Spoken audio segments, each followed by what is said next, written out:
All right, shalom, shalom, shalom to the 12 tribes, all praise to the Most High, Yahweh, Bashem, Hamashiach, Yahweh Shai, which is the name of the Father and the Son in the Paleo Hebrew tongue.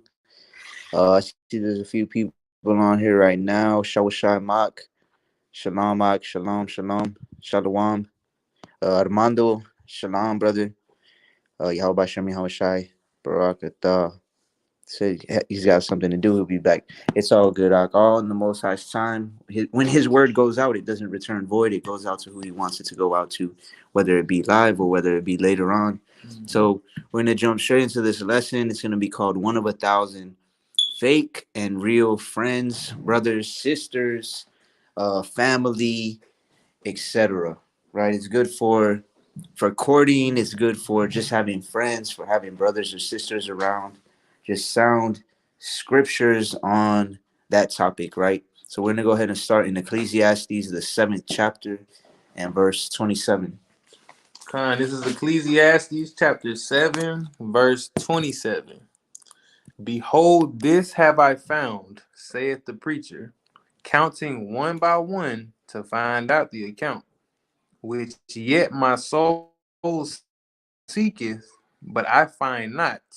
One man among 1,000 have I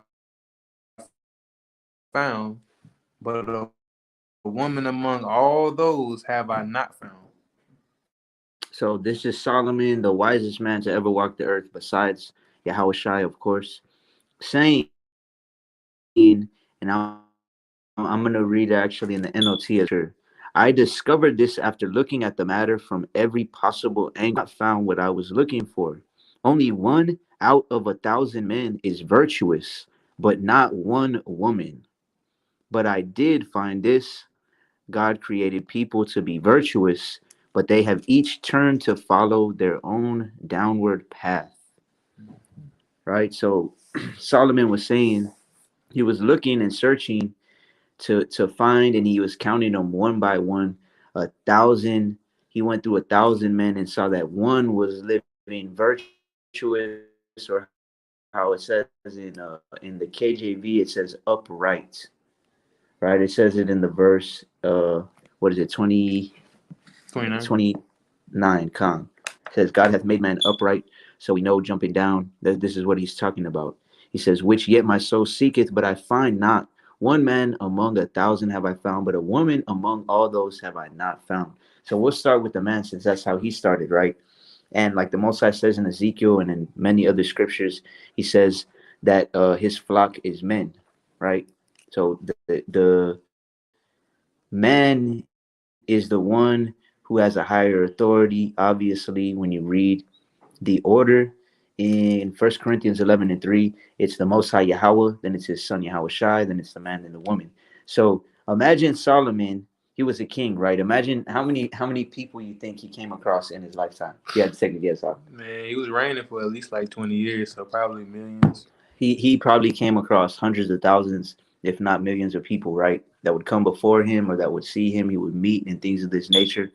And he said that one out of 1,000 he found, and as it says in verse 29, upright, because it says God has made man upright, but they sought out many inventions. They followed their own downward path, like it says in the NLT. So imagine this, and I know this has probably happened to every brother in this truth. If you've been in the truth for any extended period of time, if not, then I'm sure it's happened to you out in the world, right? If you want to get Sirach 37:1, where you have a somebody, a brother or a friend or a best friend, a homie, or whatever you want to call him, right? And you think they're your friend, or you think that they are your friend, your best friend, your brother, etc. But then this is what happens. Sirach chapter 37, verse 1. Every friend saith, I am his friend also, but there is a friend which is only a friend in name. So everybody that hangs around you will probably say that they're your friend, right? But there's many friends that are only a friend in name, meaning they're not really your friend. They'll just say, I'm his friend. He's my friend. You just in name. Go ahead. Is it not a grief unto death when a companion and friend is turned to an enemy? So is it not a grief unto death when the companion and a friend is turned to an enemy. They become your enemy, right? And this happens all the time. I've talked to many brothers and sisters in this truth that this has happened to. And in reality, when you have all these friends and you come into the truth, so-called friends, right? So called. And you come into the truth. If you want to get chapter 33, and it's that good is set against evil. Oh yeah, I got you. I forgot the verse, but if you want to get that, so this is what happens when you come in the truth. Good is set against evil and sinner against the rarity. The Most High already set it up that way, right? Every beast cleaves to his like. But this Come. also happens in the truth. Go ahead. This is Sirach chapter 33, verse 14. Good is set against evil, and life against death. So is the godly against the sinner, and the sinner against the godly. So good is set against evil. We know that. Life is set against death because if you keep the commandments, it leads to life. And if you sin and don't keep the Most High's word, it leads to death.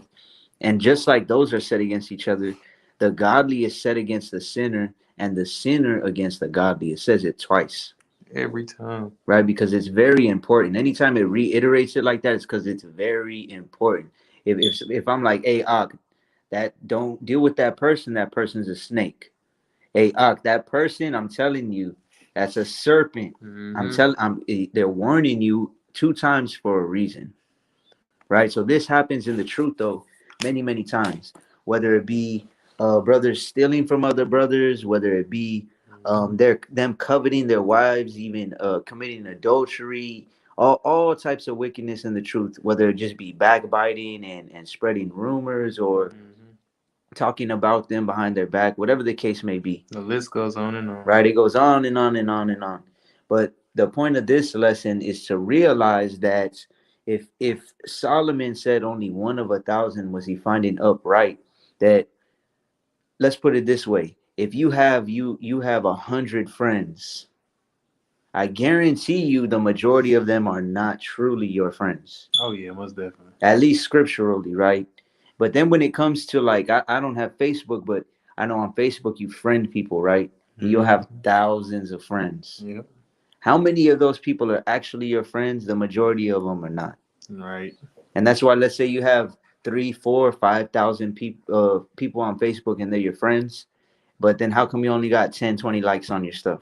You'd be lucky if you get two friends out of that one, two real Con, right? friends. How come? I remember when I was doing MMA and I would post a lot of stuff for advertising and stuff on Facebook, and if I would post some wicked shit like oh some this new dro I got, right, and I'm gonna get a few hundred likes, but then if it's like, hey, I'm selling tickets to my fight, and I put a little video promo whatever, I'm gonna get maybe like 100 if I'm lucky, Yep. right? But if I post something like me and some people posted up at the club and drinking and stuff, and I'm gonna get a few hundred likes, Might even I'm gonna get a bunch of comments, might even get 1,000 now. right? How come you didn't invite me, bro? I'm gonna go out with you next time, right? But then once you come into the truth and you want to start living righteously, the majority of those fake friends are gonna fall off, right? But you have to understand that as we start to walk in the light, and I've said it many times, and I've said it many times,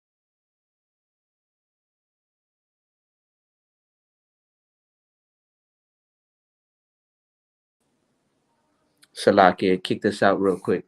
But yeah, so it's gonna be very, very subtle. But go ahead, Doc. You want to say something? Yeah. So what I also learned too from I won't say personal experience because the Most High blessed me with enough mercy in my life where I haven't fell out, and I pray that He don't never let me fall out. But if you let them demons, you know what I'm saying, pretty much get on you to the point where you fall out, right? Kind of like what the brother was just saying. It's your fault too. It's not the Most High fault. None of that. It's completely your fault if you let yourself get fall out for not enduring. Con. Because I know some people, they'll be like, "Oh, well, I think it might have just been predestined for me to come in and then fall out." Like, no. So like I'm reading the brother's comments. Um, Con, I'll get back to your comments in a second. Most high willing, y'all can hear me. We've been having some bad weather. There's a lot of it's been drizzling on and off all day, and I've had a real weak signal. But yeah, getting back to what I was saying. I mean, a lot of times all people have to do, or all Satan has to do, is distract you from your vision and from the vision that the Most High gave you, right? Which is walking that straight path. And every man has his own different vision, but it does have to be lined up with the Word, right? They have different visions though when it comes to preparations for things to come, when it comes to how he's gonna build up his house, etc. Right? But all Satan has to do really is to get you to stop moving in that vision, Hmm. right? So distractions are a big thing. One of 1,000, let's say one real friend is going to push you to follow the word, right? One friend is gonna be that medicine of life. Matter of fact, if you want to get that in Sirach 6, you Okay. can start on 13. Since I posted that one earlier today. Yeah, I think so. There's only that one of 1,000 that's really gonna push you to actually follow the word. That's gonna check up on you. Hey, how you doing, knock? How are things going with your household, your family, etc. Then you're gonna have those other 999 that only hit you up to try to there's a lot of people waiting for you to mess up. Let's just put it that way, right? Mm-hmm. So it is. This is Sirach chapter 6, verse 13. Separate thyself from thine enemies and take heed of thy friends. So, in order to separate yourself from your enemies, it's easy to know who's not walking in the truth or striving to walk in the truth.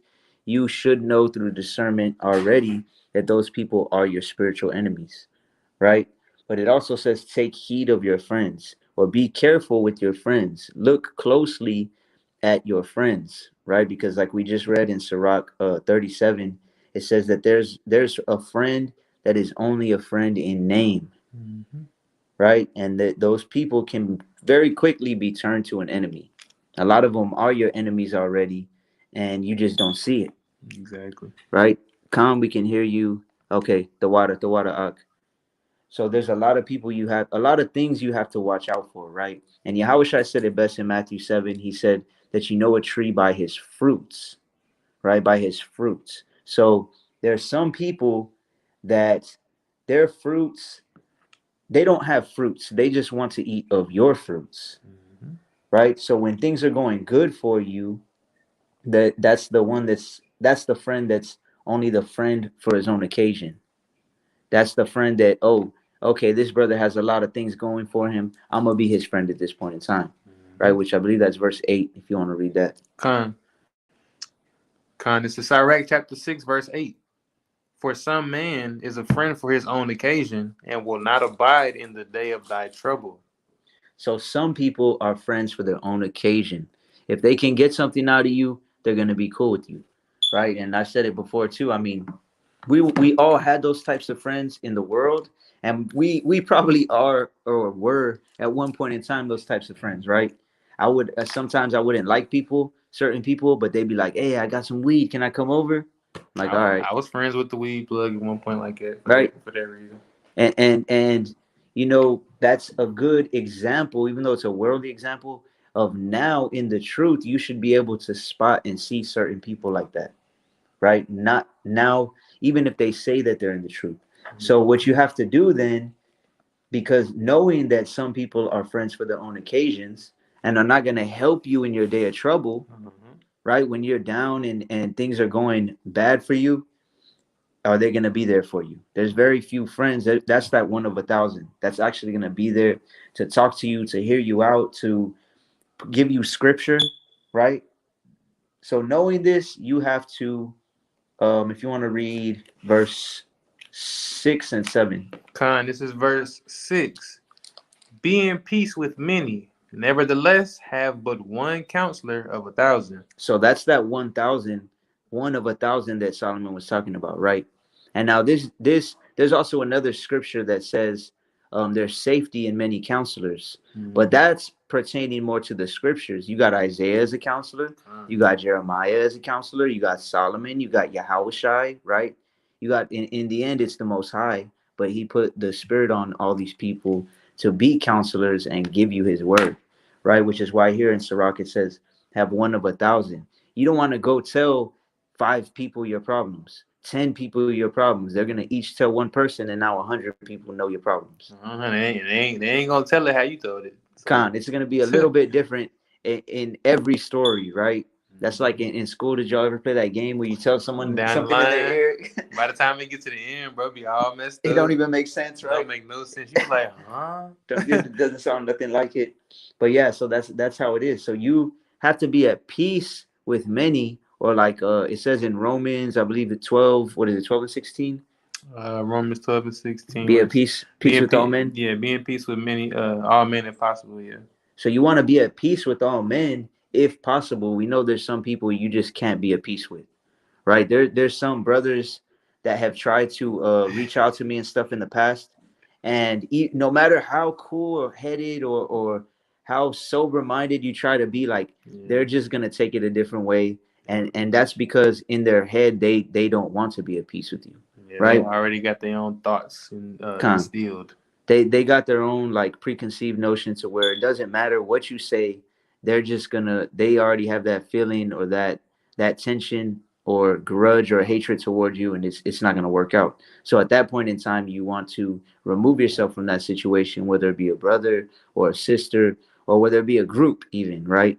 Because there's that whole like I've said before, I studied a little bit of psychology before coming in the truth, and there's the group thinking, there's a group mindset. So in certain groups, if they're in that group mindset, there's nothing that you could tell them, right? There's a cognitive dissonance, there's a barrier there that it doesn't matter how much wisdom or understanding or how much logic you use, it doesn't matter. You're not going to get through to them. Feel that. Right? So that's why you be at peace with many, nevertheless have one counselor of 1,000. Go ahead. Verse 7. If thou wouldest get a friend, prove him first, and be not hasty to credit him. So if you're going to get a friend, don't be hasty to credit them. Over the past, I say about 5 years, maybe a little longer, that I've been giving mainly marriage or courting counseling, because like I've said before, I don't consider myself an expert or a master. It's like I believe Paul said, be not masters over many things. Yeah. Right? Because you're gonna offend at some point. Because you'll have the greater condemnation. So I'm not one of these brothers that's like, I can break down all the prophecies. I have 144% truth. I teach this and that, all these different topics. I have a marriage that is going very well. All praise to the Most High. My rib even said the other day, we were studying with my daughters, and she was like, man, I don't even remember the last time we argued. Beautiful. And we were trying to remember when, right? But we couldn't. It was like years ago. Good. So that's why I give advice more pertaining to that, to marriage and to courting and things of that nature. But saying all that to say, if you would get a friend, prove him first, right? There's so many people that I've given courting or marriage advice to, and the reason why their marriage or the whole situation didn't go well or is rocky is because they were too hasty to credit each other, either one way or the other, or going both ways. Right? So you can't be hasty or quick to credit somebody, right? And I always compare things to martial arts. Okay, so you have to understand in jiu-jitsu, Brazilian jiu-jitsu, BJJ, right? When I started doing it, I was like 18 or 19. So I've been doing it for like 12 years. 12, 13 years. When I started, I got my blue belt in just under 2 years, and everybody was saying, "Damn, like you got it so fast, like that's too fast." Right? Because at that point in time, it wasn't like easy like it is now. It's more mainstream, right? And then it would take around 2 to 3 years to get your blue belt. It would take around 5 years to get your purple, unless you're like winning a bunch of tournaments and stuff. Mm-hmm. Your brown belt, it would take like around 6, 7 years. Your black belt, normally about 8 years, 8 to 10 years if you're not training that much, you're not competing. But the point I'm making is, it takes that long for you to prove yourself in a sport or in a martial art, right? But then you have some people that get married, which is a lifelong commitment. It's a covenant, a Mm-hmm. contract, a promise under the Most High, and they'll get married after a few days or a few weeks even, Shit. or a few months even, right? Even some people will be like, yeah, we're gonna wait 3 months, 6 months, and I'm like, damn. To me, that's still very, very hasty because you can't get to know somebody Mm-hmm. unless you've been through a whole lot of situations with them. Exactly. Right? You got to see how they react to life in general. That would tell you everything. Exactly, because it's easy to have a relationship and to portray yourself to be something, to be a good friend, a real brother, a real sister in a short period of time. The mask gonna fall off at some point. Khan, exactly. Or it's like the brother Jomar had said on a few of our lives we had done before. He said like the longer someone tries to act, the more they're gonna start forgetting their lines. Every time. So that's why you have to be very, very careful not to be hasty to credit someone. And that's why it's also important if you want to get Sirach 9 and 10, Time. I believe, it's very important to hold on to the friends that you have proved. It's definitely the one.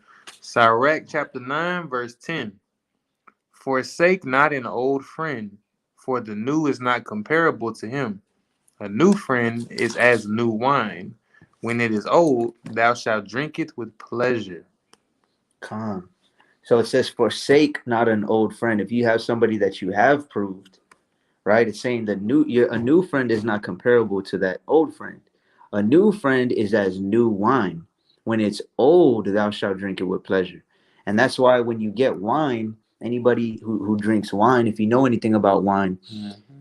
you know that it gets more and more expensive the older it's aged. Tastes better too. It tastes better, right? It's not as most of the time it's not as bitter. It's just overall it has more value. It's a lot more expensive. Why? Because it's better. So when it says forsake not an old friend, for the new is not comparable to him. A new friend is as new wine. When you get a new friend, like I just said, whether it's just a friend, or whether it's a brother or sister in this truth, or whether it be someone you're trying to court in order to marry, it's going to take time for you to build up that relationship with them so that you're comfortable, right? Just being comfortable with somebody else, because when you first meet somebody, it's kind of awkward, It's very awkward, bro. It feels weird. You gotta get to know them again. What's your favorite color? All that stuff.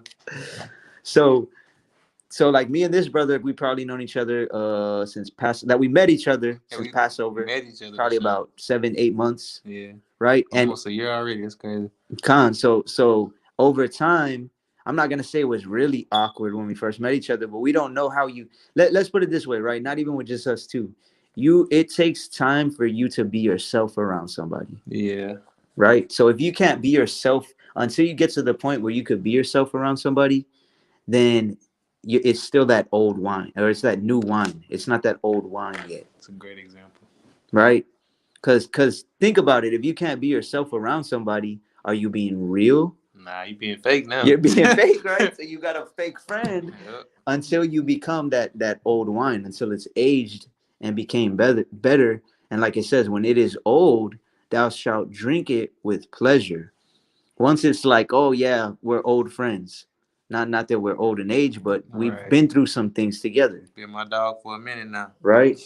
So once that point in time happens, and again, it can go the other way though. It can be, okay, well, we've been around each other for a while, and the more I'm around this person, I'm like, damn, I really don't like this person. You feel me? Right? So it can go the other way, and I'm sure we've all experienced both sides of the coin. Right? We've all experienced having a friend, and then he's just a friend in name, and then we've all experienced a friend or a companion that's turned to an enemy.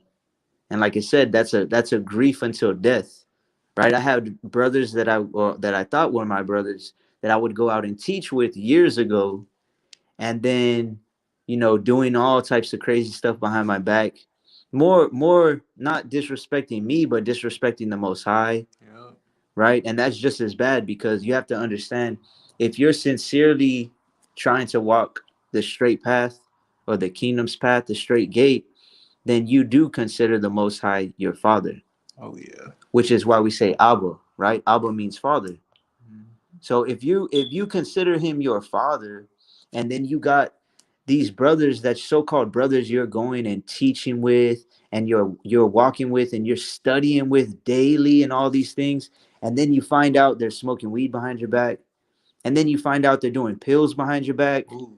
and then you find out they're letting their wife they're doing all kinds of wickedness. Like, that's a grief to you, right? And more than that, it's a grief to the Most High, and it's a disrespect to the Most High. So at that point in time, if you're truly one of the Most High's children, you take that as disrespect to your father. And your spirit will let you know too whether to move around. I feel like a lot of people don't get that convicted spirit, Con, but the ones that do, I feel like it says a lot about their relationship with the Father. Though. con for sure. And you will know, because I remember with one brother specifically, um, a brother that I had baptized, a brother that I would teach with, and things of that nature. I knew something was off with him when I saw him a few times, and then the Most High revealed certain things that he was doing. And long story short, I mean, he just dropped out of the truth, never wanted nothing to do with it again, never called me, talked to me, nothing like that, blocked me on social media, all of that, Mm-hmm. right? So one question that I do get from or I have gotten many times from brothers and sisters is, well, how do you know, or how do you get a real friend, right? Great question. So let's go ahead and go to verse 14. Salakias, Sirach 6 and 14. Warriors dreams, shalom, shalom, shalom. Thankful to y'all and y'all for this live con. All praise to the Most High. Glory to the Father through His Son. Baziyah Judah, Yahweh Shem, Yahweh Shai Barakatah to you in your house as well, Lord. Go ahead. This Sirach chapter 6, verse 14. A faithful friend is a strong defense, and he that hath found such a one hath found a treasure. So a faithful friend, a friend who is full of faith, that's a strong defense. Because defense is, let's put it this way. For any of y'all who used to watch basketball, did you ever watch basketball when you were younger? Yeah, I used to watch it a lot. Basketball, football, baseball, all that. Okay, well, I was a basketball fan, so I was born in San Antonio. So I was a Lakers fan. no, Kobe. nah, Kobe you know to be what? exact. Kobe You know to what? be exact. Okay. Kobe was cool. But I was a Spurs fan because I was born in San Antonio. When I was in like fourth or fifth grade, we got to play in the Alamo Dome and everything. So ever since then, I was like big Spurs fan, right? Fire. But when they won like 4 championships in like I don't even know how many years, probably like 7, 8 years, They went on a good run. I right? give y'all that. But the point was they had the best defense at that time. They had the best defense. The coach was named Greg Popovich, and his biggest thing was defense. That's the reason they were able to win.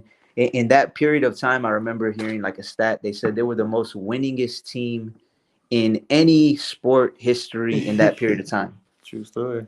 So the reason though was because of defense, right? So a faithful friend is a strong defense. A faithful friend is going to be like, oh, you know what? I'm going through this, that, and the other, and they're going to give you some scriptures and be like, look, I've been through that too. This is how I got through it. Give you the scriptures. They say to do this to defend against what you're going through, right? Or they're going to sit. You're going to tell them, oh well, look, this is what's happening with this person, Yep. and they're gonna say, well, look, this is how I would handle it because of this scripture, that scripture. This is what's going on. I've dealt with that before. This is how I handle it. Yep.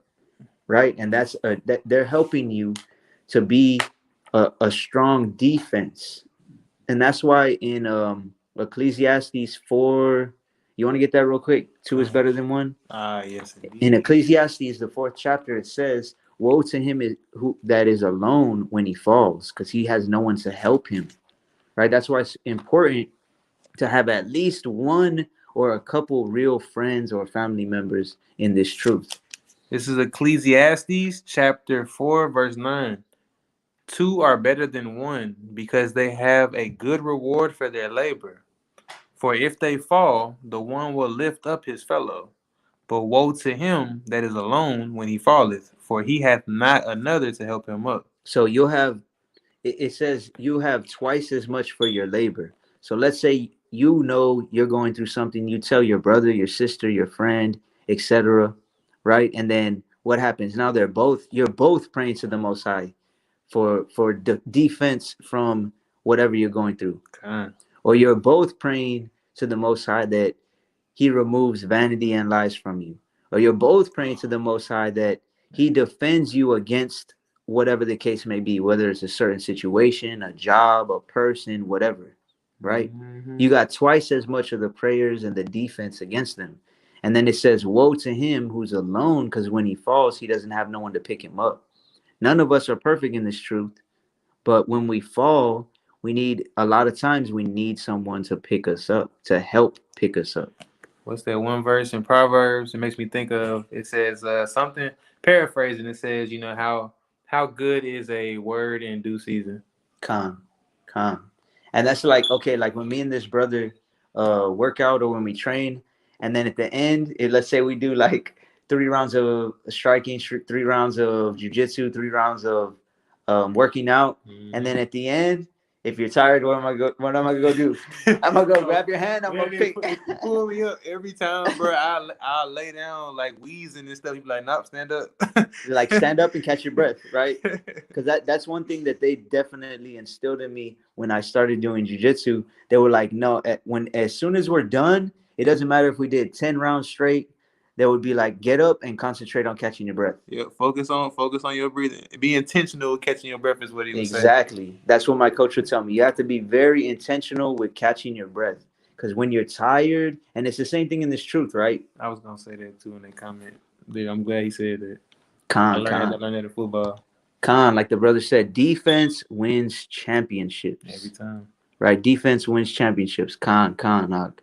Learn it. I learned that. My coach used to say that when I was in football, man. Every time he say, "Yeah, offense to get you some points and win some games, but defense was going to win the championship overall." Exactly. Because if you could stop somebody from scoring, how can they win? Exactly. Right? And I remember it was a while back. One of my daughters had asked me about, one of my daughters played volleyball years ago, and then they were asking about baseball. They're like, how do you win? I'm like, you score more points than the other team. Literally. That's almost every game. Straight like it. You score more points than the other team. So when it says in Sirach 6, 13, or Salakia 6 and 14, a faithful friend is a strong defense.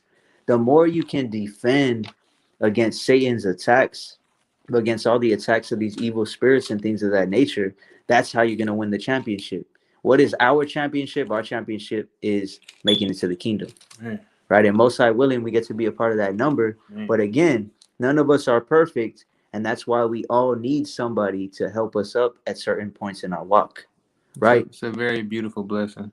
Come, most definitely. And like it says in First Peter, the 3rd chapter, a woman being the weaker vessel, right? Women definitely, from what I've seen over the years personally, definitely need it even more so than men, right? My rib was just talking about that earlier today. She was just saying like, man, it's crazy because until like you started teaching me and started all of these other things, teaching me and being able to correct me with scripture and all these things, that's until then I really wasn't improving spiritually. Straight up. Right? And that can go for anybody, but that can go for a brother as well. Having somebody else, another brother to talk to, having another brother to, oh well, what does this scripture mean? Or do you have any scriptures on this? Or can you tell me a little bit about this topic, whatever the case may be? And of course, application of it. But yeah, Most definitely. But we all have to learn before we can apply what we learn, exactly. right? But that's a good point out. Defense wins championships. If you want to read 14 and 15, Sirach 6. Con.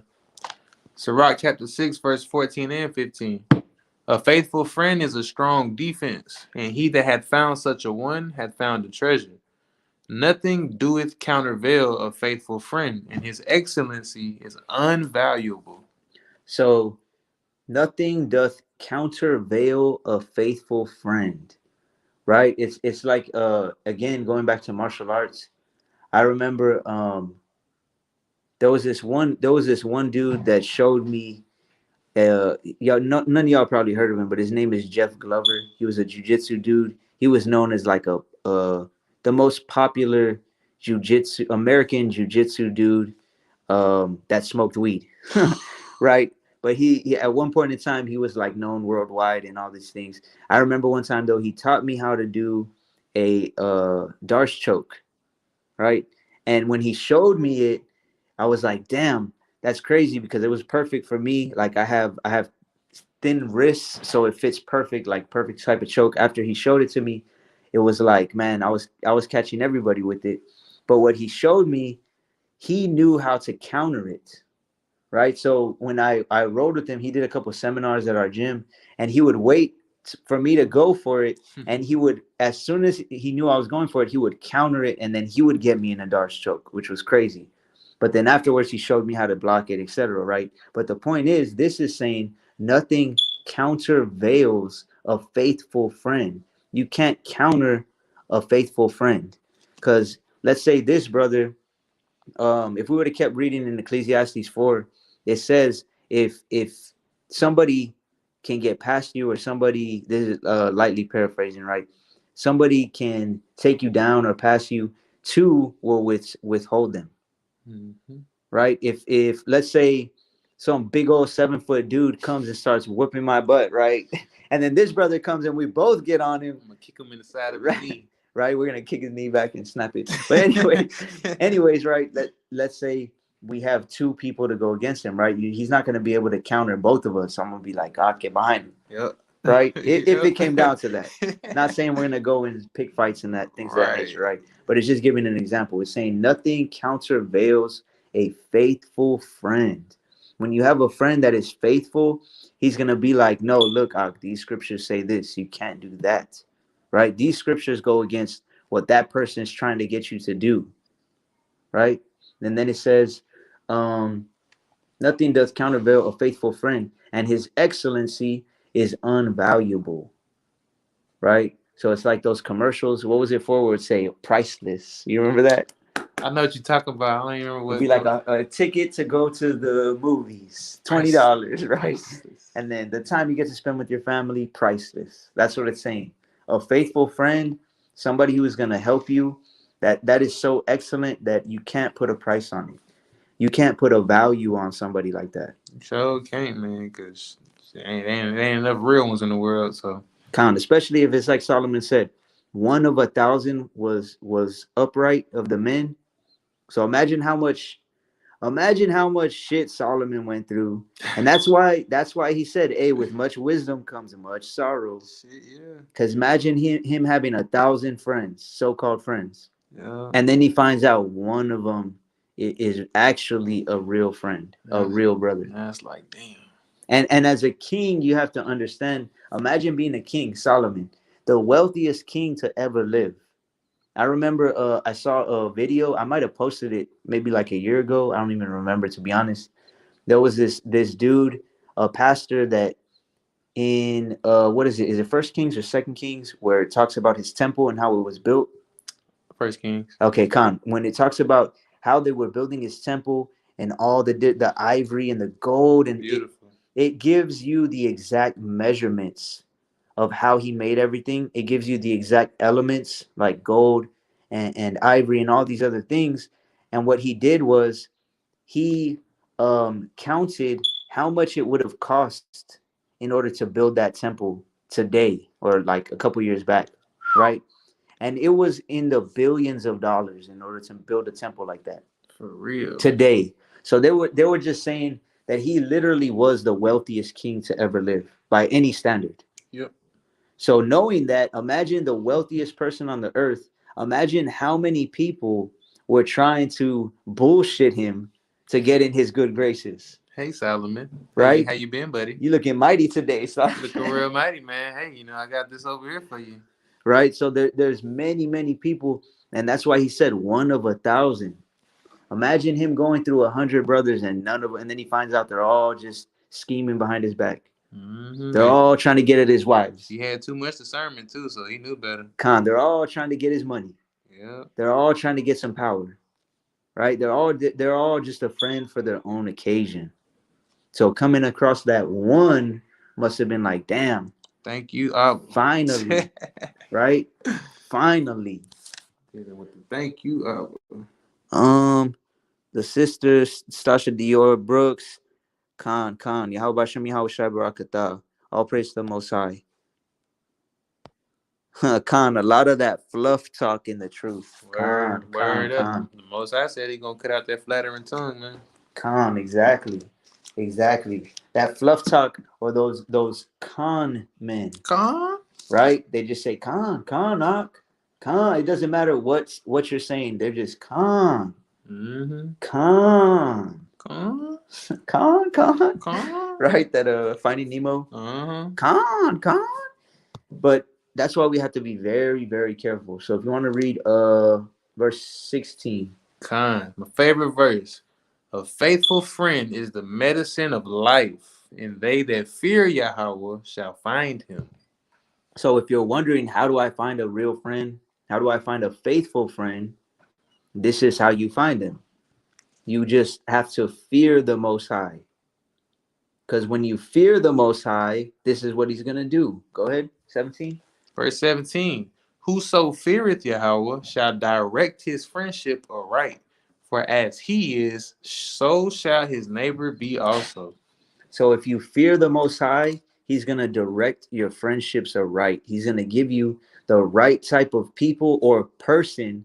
More than likely, it's going to be person, because one of 1,000. It's very rare. Right? How many thousands of people have you met in real life? Man, up to my age now, bro, I don't even know. Right? But now once you come into the truth, though, that number decreases heavily. Very much so. Because the Most High puts the Spirit on you to want to be set apart. Because Mm-hmm. the Holy Spirit is a set apart spirit. That's what holy means. Step back and observe everything. Like, okay.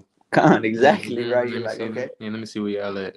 Right? And me and the brother were talking about this too, because not to be prideful or nothing like that, but like, he goes to work, I go to work, and a lot of times it's like females trying to either talk to you or making little, flirty comments or the devil been trying me in my job. I can openly admit that to y'all. But like brother was saying, defense. So when that happens, you have to be able to look at it with discernment and look at it from spiritual eyes, right? It's like that post that I'm sure everybody's probably seen on Instagram or on other social media, where it says like, y'all look at it physically or carnally, and it shows the girl. I think it's a Kim Kardashian. Oh, you know which one I'm talking about? Yeah, shit, wicked. Right, and then it says we look at the spirit of the soul, and then she looks like a zombie. Fucking old lady witch. She throw water on her and she melt. Right. So when that happens, you sometimes some brothers need some defense around for them to be like, hey, no, that just look at her. It says a wicked woman is known by her eyelids. Look at those eyelids, Doc. Right? Look at those eyelids. Look at that makeup, Doc. Look at the way. Look at all her pictures on social media. She got that look on her face. Right. You want to get Proverbs 27:5 real quick? So you a lot of times you need somebody in order to help be a defense to you, and it may not just be for that, like a brother with women, but that is a very common one. There's been a lot of brothers that reached out to me about them struggling with other things, with weed, with porn, whatever the case may be. Right. And sometimes all you need is some scriptures. Sometimes all you need is to hear someone else say, look, I went through that and I got out of it like this. True story, man. Proverbs chapter 27, verse 5. Open rebuke is better than secret love. Open rebuke is better than secret love, right? A wise man likes correction. A wise man will accept correction and rebuke if it comes from the word. Exactly. And the other part is sometimes this has happened to me before, right? The Most High has used somebody to correct me with scripture, but he also, in the process of them correcting me with scripture, I was like, all right, you know what? They're right. I was off. But he also just revealed to me that that person was just waiting for me to slip up. That person has not messaged me, commented me, called me, nothing. But as soon as they see I slip up a little bit in some area, whatever the case may be, and they're on it right away, and they're coming hard. They're not coming to help you. They're coming to cut you, It's more like sowing discourse. right? And that has happened many times, even if it's not correction. It's just like, well, and it's, you could tell the spirit that people come at you with, right? So open rebuke is better than secret love. Khan, that's true. Open rebuke is better than secret love. If somebody, let's say a girl's got a crush on you, right? What does that do for me? No, no shit. That doesn't do nothing for me. But if someone comes in and rebukes me with the word and they do it in the right spirit, that could save my soul, right? The brother said, this message is the spirit. Khan. Through the spirit, we increase in learning. Khan. Through the spirit, we increase in learning, the brother said. 100%. All the Most High, Oh right? boy. All praise to the Most High. But yeah, so this has happened to all of us. We've all been in this situation, whether it be in the truth. I'm sure multiple times this happened to me in the truth. Man, for real. I ain't even been in as long, nowhere near as long as a brother had been. I've been experiencing a lot of that. Mm-hmm. And a lot of times it comes from, the majority of the time, it comes from those who are actually close to you, right? Mm-hmm. So if you want to read verse 16 one more time, Baba Kashaf, Con. 6 and 16. Con. Sirach chapter 6, verse 16. And it reads, a faithful friend is the medicine of life, and they that fear Yahweh shall find him. So a faithful friend is the medicine of life. Why? Because they're going to give you what heals all things. If you can get Wisdom of Solomon 16 and 12 real quick. Con. And while he gets that, this is Proverbs chapter 12 and verse 18. It says, there is that speaketh like the piercing of a sword, I just read it today. but the tongue of the wise is health. So a lot of times there's people that they want to speak, they want to rebuke you, but it's only because they want to pierce you like a sword, right? But then there's some people that are trying to give you health. They're like, man, this is my brother, this is my sister, this is someone I care about. I'm gonna tell them this because they're going off, and I know they need. That's making them spiritual sick, and they need spiritually sick, and this is gonna give them health, right? So one more time, it says there is that speaketh like the piercings of a sword, but the tongue of the wise is health. So I've been guilty of this in the past. We all have, where you just want to cut somebody up and you don't even want to help them. You don't care, to be honest, right? That happened to me more just coming into the truth, right? Yeah. I've had people, brother. Oh, I won't even say brothers. I've had people reach out to me and be like, "Hey, Ak, what's that? What are those verses about? God hates white people." And I'm just like, bruh, I know you are not in the spirit asking me that. I know where you coming from I know asking it, that. right? I've been in that position. I've been in your shoes. Mm-hmm. But so the tongue of the wise is health, which is why it says a faithful friend is the medicine of life. Go ahead, Ak. This is Wisdom of Solomon, chapter 16, verse 12. For it was neither herb nor mollifying plaster that restored them to health, but thy word, O Yahweh, which healeth all things.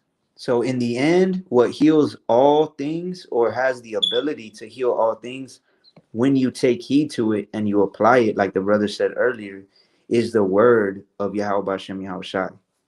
That's the number one over any herbs, over any other type of healing ointments or ailments or anything like that. The word and applying the word is what is going to give you the healing that you actually need. Con. Right? We're not supposed to be negligent anyway with the type of things like herbs and stuff like that. We're supposed to Con, take it to the Most High. con. And anything, let's put it this way. It says that if you're wise, you will not abhor the Most High's medicines which come from the earth. Mm-hmm. Right? I believe it's Sirach 38 and 4. Yeah. So we can take all that we want, but if you're wicked as hell and you just keep living against the Most High, He could still put you to death. He could still give you cancer. He could still give you any type of disease. He can make you get hit by a car. There's a billion ways He could make you die. Man. Right? So the number one thing is following His word. Right? And this is Psalm 119 and 50. It says, "This is my comfort in my affliction, for thy word hath quickened me." So again, it comes back to the word. If you're in any type of affliction, whether it be physical, mental, spiritual, emotional, all of the above, the thing that's going to help you get out of it is the word, right? Number one, two, and three things is the word. Con. So the brother posted Romans 5 and 3. It says, "And not only so, but we glory in tribulations also, knowing that tribulation worketh patience." And you know what? I'm glad you posted that, and I'm gonna keep continuing reading right now. But just that one patience, right? The Most High has put certain people in my life to help me with patience. Whether it was bad, and it was like, man, this person is just not a friend, and they help me with patience, or it's like this person is a friend and they've helped me with patience. I agree with that. Romans 5 and 4, and patience, experience, and experience, hope. And you know what? With patience, and it's like in Sirach, the second chapter. If you want to get that real quick, where it says not to be quick to try to get out of Be not hasty. con. So it says patience, experience. Once you learn how to be patient, it gives you more experience. It's like what you said before in jiu-jitsu. You know what not to do next time. Con. This is Sirach chapter 2, and this is verse 4. Whatsoever is brought upon thee, take cheerfully and be patient when thou art changed to a low estate. And this is verse 2. Set thy heart aright and constantly endure, and make not haste in time of trouble. So when you're going through something, when you're being afflicted, when you're going through temptation or trials or troubles, you can't be quick to try and get out of it. Because a lot of times when you're too quick, you're just going to put yourself in a worse position. Mm-hmm. Right? Me and this brother and a sister, probably about 2 weeks ago, we're just talking about this, different situations and stuff like that. A lot of times when you're hasty to talk, right, it will ruin so much for you. Because if I say the wrong thing to this brother, right, if I'm hasty to speak and say the wrong thing to him, it's like it says life and death are in the power of the tongue. I could kill our relationship by saying the wrong thing. If I just say some wicked, just going off, just totally disrespect him or anybody, right, it could just ruin your relationship. So you can't be hasty to say things. You also can't be hasty to do things. Because a lot of times, let's say you're in a bad position and you're hasty to try and get out of it, and you just put yourself in a worse position, I'm guilty of that. I done did that a few times in my life, multiple times. right? And that's like he was saying about jujitsu. I told him too, because years ago I was in the same position to where it was like, okay, I'm in a bad spot. He's got me in a choke, but it's not so tight that I'm gonna have to tap out to it or they're gonna make me pass out, right? And when you're new, you just freak out and you try and get out of it as quick as you can. And the majority of the time when you do that, you just make the choke deeper, right? And then you got to tap or you're gonna pass out. You're in a worse position. So that happens spiritually all the time to people as well, to where you're like, damn, I'm in a bad spot. Well, I don't know if y'all ever seen that movie. We're watching it. Remember on the projector that Oh Brother Brother Art Thou? Arthur, yeah. And when the dude that represents Satan, he's Yeah. out there, and one Mm-hmm. of the guys like, damn, we're in a tight spot, And he just keeps saying it. Damn, we're in a tight spot. Uh-huh. Right? When you're in a tight spot, you can't be hasty to try and get out of it. Because a lot of times you're too hasty, you're gonna say or do something that you shouldn't do. And that's why I've told him as well, like, if you're in a bad spot in jiu-jitsu, you take a second, you breathe, you think about what you have your defense up, right? You tuck your chin in so you won't get choked, and you think about what your next move is going to be. You don't just try and explode out of it if you don't have muscle memory to do what you know you need to do. So the same thing in this truth. If you're in a specific situation, okay, I'm in whatever your situation is. If you don't have certain verses or precepts written upon the table of your heart like you're supposed to, right? Then you can't make a decision quickly because you need to go into the Most High's words to see what you're gonna do, Mm-hmm. right? But once you get further in this truth, you may not have to do that. You may just be like, okay, man, this chick is trying to talk to me. She wants my number. She said she wants to go out, and you're like, you know what? I'm looking at her, and the only thing she has to offer is her body. It says not to desire a woman for pleasure. Might It even be says a single mama or something. right. It said all these verses start popping in your head, Yeah. right? So when that happens, you know what to do, and right away you're gonna make that decision. But when you're in a different type of situation where you don't know scripturally what you're supposed to do, then you need to go into the scriptures. You need to seek the Most High's face, right? Or which his mouth is on his face, in order to know what you need to do, right? Very powerful. So I'm gonna finish this. Romans 5:4. It says, and patience experience, and experience hope. And this is another thing, when I would train MMA, right? I would always tell people, or people would always ask me, one of the most questions that people would ask, do you get scared before you go fight? Before my first fight, bro, I'm gonna tell y'all something funny. Before my first fight, they were like, all right, 10 minutes, you're up next. You're after this next fight, right? And they're calling the other people in. And I tell my coach, he was like, you ready? I was like, man, I gotta go take a shit. I was like, man, and he was like, you know what? Him and the other two dudes that were in my corner, they had all fought, right? And they were like, you know what? That's exactly what happened to us, Yeah. because that's how your fight or flight reflex kicks in, Yeah. and I was still gonna fight, right? Yeah. But you still get that fear to where you're like, man, and it's funny, they were like, man, that exact same thing happened. But then later on, right, my next couple fights, I trained for like at least 6 months straight, training hard, training. I added up all this experience to where it gave me the hope that I wouldn't get knocked out, that things wouldn't go bad. Mm-hmm. Right. So through that experience, it builds up your hope. And that's how it should be in the truth as well. You got more experience, man. I've kept Sabbath for, I don't know, 5 years. Shoot, there's 52 weeks in a year. We're talking about you kept Sabbath more than 250 times already. So you should have hope. Like, it's not even a hope no more. Oh, man, I hope I can keep Sabbath. It's like, I'm keeping Sabbath. Yeah, ain't no way around it. Right. I'm keeping Sabbath, just as one example. So that's going to build up your hope through that experience. Then it says, and hope maketh not ashamed, because the love of Yahweh is shed abroad in our hearts by the Holy Spirit, which is given unto us. Right. And when you get that love of the Most High, and you remember to love the Most High is to keep his commandments. Right. So when you get that love of the Most High and you are actually keeping his commandments for a period of time, obviously that's from the Holy Spirit.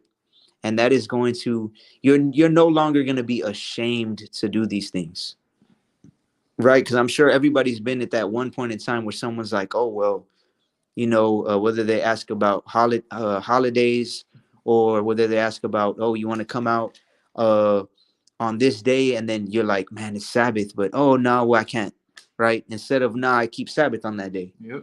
Right? That's you being ashamed. So that's not going to happen. The more you have that love, the more that you have that experience. Calm. That's a good verse too. You want to read that out? Oh yeah, that's a really good verse actually. Proverbs 20, verse 6. Most men will proclaim everyone his own goodness, but a faithful man who can find. So there's many people out here that proclaim their goodness, proclaim their righteousness and all of these things. Me and this brother are not one of those brothers. I'm not gonna say we're righteous. We're not gonna say all this other stuff. Because it's like I've said many times before. In you could always tell the person that couldn't fight in the MMA gym because they would be like, "Oh yeah, I got 50 street fights and I won all of them and all this stuff." And we just be like, "Okay, cool, cool. That's what's up. That's right. That's what's up. Well, we're gonna spar today. You want to spar? All right, cool. And then we're actually gonna see who can fight. Yeah, we're gonna see. Right. The majority of the time, a wise man will not. None of the time, a wise man will tell you he's wise. Yeah, The majority of the time, a good fighter will not tell you he's a good fighter. There's some pride in fighting, a lot of pride in fighting. I know because I fell into that as well. But y'all get the point, right? You don't have to proclaim your goodness if you're actually living by the scriptures, right? But a faithful man, who can find? And that goes back to the title of the lesson, 1 in 1,000, right? 1 in 1,000. And it's like this brother said the other day in one of his posts, we don't know exactly how many of the elect are sleeping right now, right? Because it says many are going to sleep, many are going to awake, right? Some to shame and contempt, and some to everlasting life. So we know that there's already some of the elect that are sleeping right now. So it may not even be 1 in 1,000 right now. It could be 1 in 10. It could be 1 in 20. We have no idea. There's no way of us knowing that for sure. Nah, for real, we don't know. And I was telling the brother the other day, we was having a conversation. I think I don't know if we was sitting on the porch or something, but it's funny because when I sit there and look at the broader perspective of everything and all the people that's out here, when you look at the nation of Israel, it's like 90% camps, 10% people that's not in them. And this is no shade to nobody. Or congregations. Yeah. Whatever you want to call it. You know what I'm saying? And when you look at it like that, it makes you really sit here and wonder, like what he just said. It really might be 1 in 10. You know what I'm saying? Because it almost seems like using discernment through the grace and mercy of the Most High. It's like, I know I'm not righteous, but I can tell who's damn sure not righteous. You know what I'm saying? You could tell, and what I'll say about that is this: you can tell through discernment when people are moving in pride. All the time. Right? And pride, that's probably, I know you did a video on it a while back too. Like pride is probably the number one thing that people fall into in the truth. And that's why I know I posted that meme at least a few times where the dude's wearing the armor. The arrow poked him in the eye. Right, and he's like, "Oh yeah, I'm so righteous and all this stuff." And then he's got the little where he could see through the little eye hole, right? That's the and most it's the arrow. It's the arrow, and the arrow's called pride, and it goes right into his eye. Right, and I'm glad you said that because that actually goes with the brother's comment. It says, "The brother Barzeh Judah Kanak, I've been on that lately. Thankful to the Most High when I'm getting tempted, because the Most High gives me the spirit to be able to overcome it. So humbling, words can't even explain it." Right? And that's happened to all of us. Anybody who's walked sincerely in this truth, I'm sure that's happened to, right? You fall, not that you fall, you're a temptation comes before you and you don't give into it, and you're like, man, it is very humbling, especially if it's something you fall into in the past, right? Because that just shows that the Most High is giving you that spirit of power, like it talks about in 2 Timothy 1:7. You got a precept? I actually got 2 precepts to go exactly with what he said, because I feel the same way, brother. I kid you not, and it makes me want to cry sometimes, and it's tears of joy though. You know what I'm saying? Because I'm very grateful. This one is Psalms chapter 63, and verse 3-4. And David said, "Because thy loving kindness is better than life, my lips shall praise thee. Thus will I bless thee while I live. I will lift up my hands in thy name." And the reason why I even brought that out is because, like it says in Song of Solomon, chapter 1, verse 2, let him kiss me with the kisses of his mouth.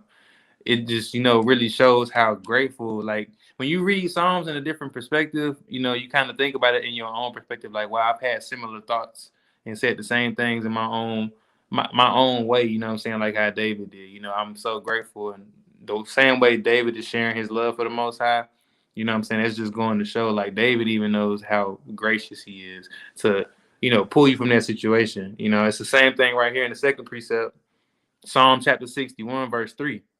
For thou hast been a shelter for me and a strong tower from the enemy.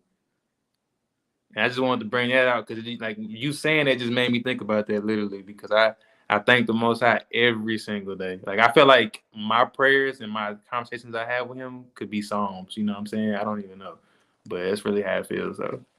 Con. What verse was that in Psalms? Song of 60. Solomon or No, Psalm in Psalm. 61:3. Con. You want to get 63:8 real quick as well? Con. Psalm chapter 63. Oh, I don't know why I didn't read that. I was thinking about that. Psalm chapter 63, verse 8. This is a great one. My soul followeth hard after thee. Thy right hand upholdeth me. Because in the end, it's the Most High's right hand. It's His spirit. His right just represents that righteous side, right? Because we know that the Most High is balanced. He's got blessings and He's got curses. He can give you life and He can kill you. He can put you to death, right? And the first thing that popped in my head when I said that is when I first came into MMA, right? One of my favorite fighters was this dude named Anthony Rumble Johnson. Right? And he actually died a few days ago. He was only 38. And he was like one of the best knockout artists in MMA. And when I saw that he died, and I was like, damn, that's so crazy, because he was one of the first people that I saw that I was like, it made me want to do MMA, right? And I know that he got the, you know what? He got the inoculation. Then he got sick shortly afterwards. And then he had a what are these called again? I always forget the word. The Lymphs. Oh, lymph The nodes. lymphs. He had like a lymph infection, right? And that basically drains out all of the bad stuff in your body, right? To not get too technical. I wasn't laughing at him, by the way. I said mumps. That's why. Mumps, lumps, lymph nodes, right? Your lymph nodes or your lymphatic system drains out all the waste and all the bad stuff from your body. And anyways, after he got that, he got sick and he ended up passing away a few days ago or maybe a week ago, right? But it's crazy because when it says in this verse, my soul followeth hard after thee, thy right hand upholdeth me. The way I thought of it was just like, damn, this dude is less than 10 years older than me. And he just passed away. He was one of the most, like I said, well-known knockout artists ever. And the Most High kills and the Most High makes alive. Yes, indeed. Right? The Most High's right hand can uphold you or crush your ass. Or he can crush you. Right? So just like the brother said, I'm going to read this comment one more time. It's very good to be humbled by the Most High in a positive sense, because we know that He can humble us with His curses. Right? We know He can humble us by just punishing us and punishing us and punishing us. But when it's in this sense, to me, it's even like more meaningful or powerful many times. So he said, Kanak, I've been on that lately, thankful to the Most High when I'm getting tempted, because the Most High gives me the spirit to be able to overcome it. So humbling, words can't even explain.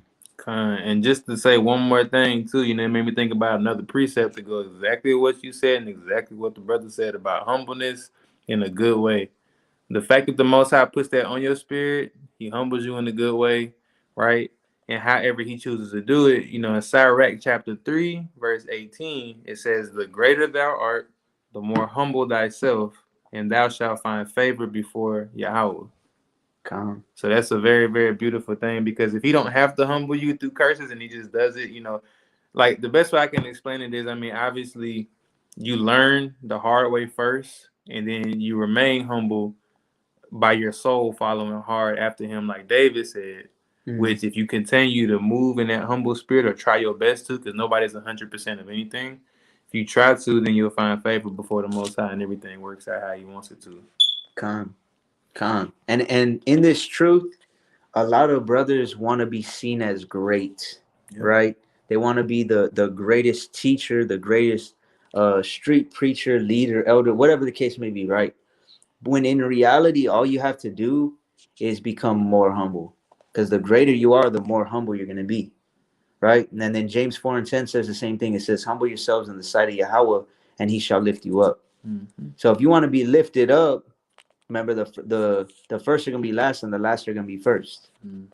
right? If you want to be the greatest of all, is going to be, or the chiefest of all, is going to be the servant to all.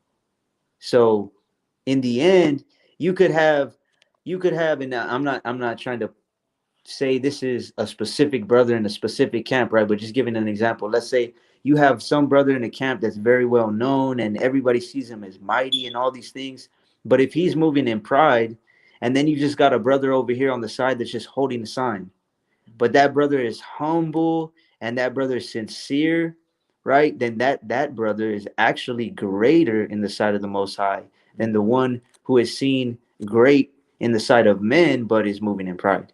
Okay. Right? So that's a beautiful thing to be humble is a beautiful thing. And actually, let me get Very beautiful, man. Very, very beautiful. one more precept. This is First Peter 5 and 6. It says, "Humble yourselves, therefore, under the mighty hand of Yahweh, that He may exalt you in due time." So when you become humble, under the mighty hand, again going back to that mighty hand, right? With his mighty right hand, he'll keep you from temptation and from harm. He'll shield you. A lot of times he shields you from those other 999 fake friends or brothers or sisters or whatever the case may be. Humble yourselves therefore under the mighty hand of Yahweh, that he may exalt you in due time. Right? And I don't care personally if everybody thinks, oh man, that brother is not mighty, that brother is not great, blah blah blah. That doesn't matter if the Most High sees that you're humble. Yep. Right? But Khan, the brother said, brothers talking. Days, Khan, I know I got a bunch of precepts on humility. Shit, you not, dog. But maybe that'll be a whole. You'll have to, man. A whole nother live just on humility, or else we'll just keep going. Because I was thinking about Total 4 and 21. Go ahead, though. If you want to get Proverbs, what is it, 13 and 20? Coming into the truth, that was one of my favorite verses. Oh, yeah, it's a great verse. Proverbs chapter 13, verse 20. He that walketh with wise men shall be wise, but a companion of fools shall be destroyed. So a fake friend can seem wise, but that doesn't mean they are wise, right? And I've had so-called friends like that as well, that in the past, where they may know some scriptures and things of that nature, but that doesn't mean they're living by it. That's heavy. Say it again. So I've had some so-called friends, right? Even I'll go even farther, right? There was a sister. Well, it's happened 2 times actually, but there was one sister who I was thinking of courting, and this was a couple years back, and she was let's just say she had a lot of followers. Right, kind of like Jezebel. You know how she had a few hundred prophets. Yes, indeed. Yes, right, indeed. Waiting on her, eating at her table. She would feed them.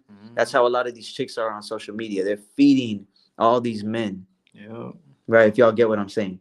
For those with ears to hear. Yeah, he that has ears, let him hear. They feed them. But anyways, she seemed, from how she dressed and portrayed herself and stuff like that online, pretty holy. But come to find out later on, she was the opposite of holy. Oh, yeah. She portrayed herself to be holy, but was actually wicked. She portrayed herself to be humble, but was actually prideful. I could keep going. But the point is, the Most High will allow certain people. He's going to allow you to see both sides of the coin. Let's just put it that way. Right? So if you want to read that one more time. Yes, indeed. He that walketh with wise men shall be wise, but a companion of fools shall be destroyed. So if you want to be wise, you have to actually walk with wise men, or at least a wise man. And that doesn't mean you have to literally live with them or be seeing them every day physically. We got social media, we got telephones, we got text messages, calls, all these types of things. All that. Well, you could talk to a brother. If you just told any brother that's in the truth that is newer to the truth, I'm sure you could find somebody to talk with if you needed verses or if you needed some type of counsel, etc., stuff like that, right? Yep. And so if you want to be wise, you will be around wise men, learning from wise men, maybe going back and forth, sharpening each other up, like it says in what, Proverbs 27. Yep, iron sharpeneth iron. So, but in the end, even if you don't have that at first, right? If you start fearing the Most High, because remember in Ecclesiastes 6:17, it says, "He that fears Yahweh, he will direct his friendships aright." Right? So he will bring that to you in the perfect timing. Especially when you need it the most. That's how it happened to me. Calm, calm. Especially when the Most High knows you're right there at the end and you got to lean on him. You're right on the ledge. Do or die, buddy. What you gonna do? You gonna fall off, or what you gonna do? Like, and it's gonna sound contrary about what I'm about to say. I kid you not, but he gonna wait for you to take that step and fall off, and he gonna catch you with that right hand, and then you gonna have your friend sitting there with you like that, like boom, You know, pop someone up for you. boom, just like that. So if you want to get 2 Corinthians 6:14. Hey, Shalom, Mark. I haven't heard from you in a while. Kingdom minded, the brother from Houston. Yes, sir. Hope all been well with you, brother. Con. 6 and 15. 2 Corinthians 6:14. Okay. Yeah, 6:14. We'll go down to like 17. There we go. This is 2 Corinthians chapter 6 and verse 14. Be ye not unequally yoked together with unbelievers. For what fellowship hath righteousness with unrighteousness? And what communion hath light with darkness? So, first and foremost, I mean, obviously, you're not supposed to be unequally yoked with unbelievers, people that just don't believe at all. I mean, like we read earlier in Sirach, what was it, 33, I believe. It says that 33:14, good set against evil, life is against death, and the godly against the sinner. That's more easy to see coming, but it also says, what communion hath light with darkness? There's still some people that claim to be in the truth, but guess what? They're actually still walking in darkness. Right? And that's whether it be the they've been led astray with all winds of doctrine. Yeah, win or not in every win. Con. And actually, if you want to hold that and get what is it, chapter 11:3? Same yeah, one? Con. 2 Corinthians 11:3. Yeah. 2 Corinthians, Con. Because a lot of people, when you really think about it, yes, there is dark parables and dark sayings in the Bible. Meaning, not meaning that it's evil and wicked, but meaning that you actually have to search these things out. And the Most High will give you more understanding the more you keep keeping his commandments and the more you start seeking. Like it says, seeking ye shall find, asking ye shall receive, knocking it shall be open to you. But for the most part, it's very simple to understand our Messiah, right? Go ahead. This is 2 Corinthians chapter 11, verse 3. But I fear lest by any means, as the serpent beguiled Eve through his subtlety, so your minds should be corrupted from the simplicity that is in Hamashiach. So there's a lot of people, because the internet being what it is, being a tool that's used way more for wickedness than it is for righteousness, a lot of people are being deceived and being led away from the simplicity that's in our Hamashiach Yahushai, which is in the word. Because when it really comes down to it, it's like the live that we did a while back on practicality, like just following the word, not over spiritualizing it. It's really simple when you look at it like this. Okay, the Most High said, do these things, so we have to apply them. Yes or no? Our Messiah did certain things. We're supposed to follow his path, so we're going to do them. That's very simple to understand when just looking at it as a concept in general, right? Not even getting into detail. The book says this, are you going to do it? But a lot of people have gotten into over spiritualization of the word to where it's really just led them astray. And that's why it says in Sirach that you're not supposed to be over righteous, right? And they want to, oh, well, see this, if you look at it spiritually, it actually means this. It doesn't mean you physically, blah, blah, blah. And it keeps going and going and going, right? So a lot of people have been led astray from that. And I'm saying that because it says, be ye not unequally yoked together with unbelievers. A lot of people think they believe, but in Hebrew, in the Eastern way of thinking, and in the Hebrew, to believe something means to do it. Yes, indeed. To believe means to do it. It doesn't mean in my mind, up here in my head, I believe it, but I'm not going to do it. Then you don't believe it, right? It's like the example I've given many times. If this brother was in the street and I said there's an 18 wheeler coming, if he believes me, what are you going to do? I'm gonna get out of the way. I ain't gonna ask no questions. He's going to get out the way because he believes that it's coming. Mhm. So, in order to actually believe the Bible, that means you have to apply it. So, it's really saying you're not supposed to be unequally yoked with those that aren't actually applying the scriptures. So, go ahead. True story, man. But I fear lest by any means, as the serpent beguiled Eve through his subtlety, so your mind should be corrupted from the simplicity that is in Hamashiach. So it's very simple to understand. This is the word, and you apply it without getting into deep prophecies and parables and all of these things. Because, like I said many times, you could know all the prophecies in the Bible and break them down perfectly. But if you're not living with the fruits of the Spirit, if you're not living and trying to keep the commandments, if you're not trying to follow in our Messiah's example, then all of those prophecies and all of these other dark sayings are not going to help you. What's that one verse where it says, "He that has small understanding and keepeth the law is better than he with much wisdom and transgressive." Something Con, like that. con, and that's a perfect precept because that was me even before as a brother Yahweh Shem Yahweh Shai Barakatah to the brother. He said, "Con, baptism is one thing. I know you're getting that. Con, baptism is one thing, but there's many other things too. There's some brothers or so-called brothers that I've heard recently that say you don't have to keep Sabbath. Oh shit, no. You don't have to keep Sabbath because guess what? Yahushua was Lord of the Sabbath.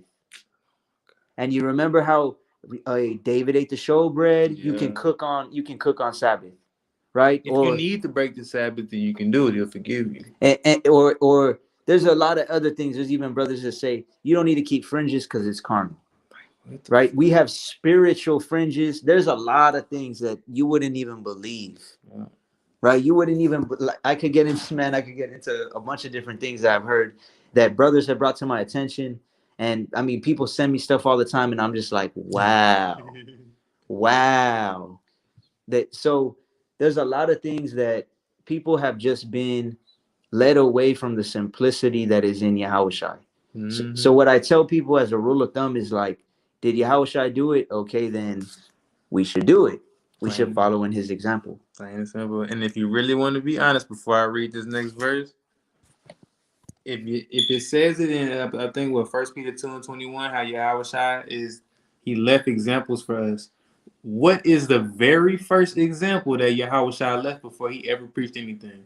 What's the first thing he ever did? I got So, baptized. Khan. Salaki, I was reading the No, you comment. good. I was reading this comment. But yeah, Khan. Very first thing he ever did before he ever preached anything whatsoever, he got dipped in that water. So the brother said, I'm a sinner. So this is Malachi 82. I'm a sinner, y'all, but I know and am of understanding. I fall short, but I've been in the truth since 2004, foundationally. But before, just with my antennas up from KRS to Public Enemy, Prof, Griff, etc. So I think what he's saying is like he knew of the truth and things of that nature, right? Mm-hmm. So when me personally, so let me just real quick digress from what we're talking about real quick. Me personally, I used to say I've been in the truth about 6 years right now. But now I'll say I've known of the truth about 6 years. But me personally, right, this isn't a jab or shot at nobody else.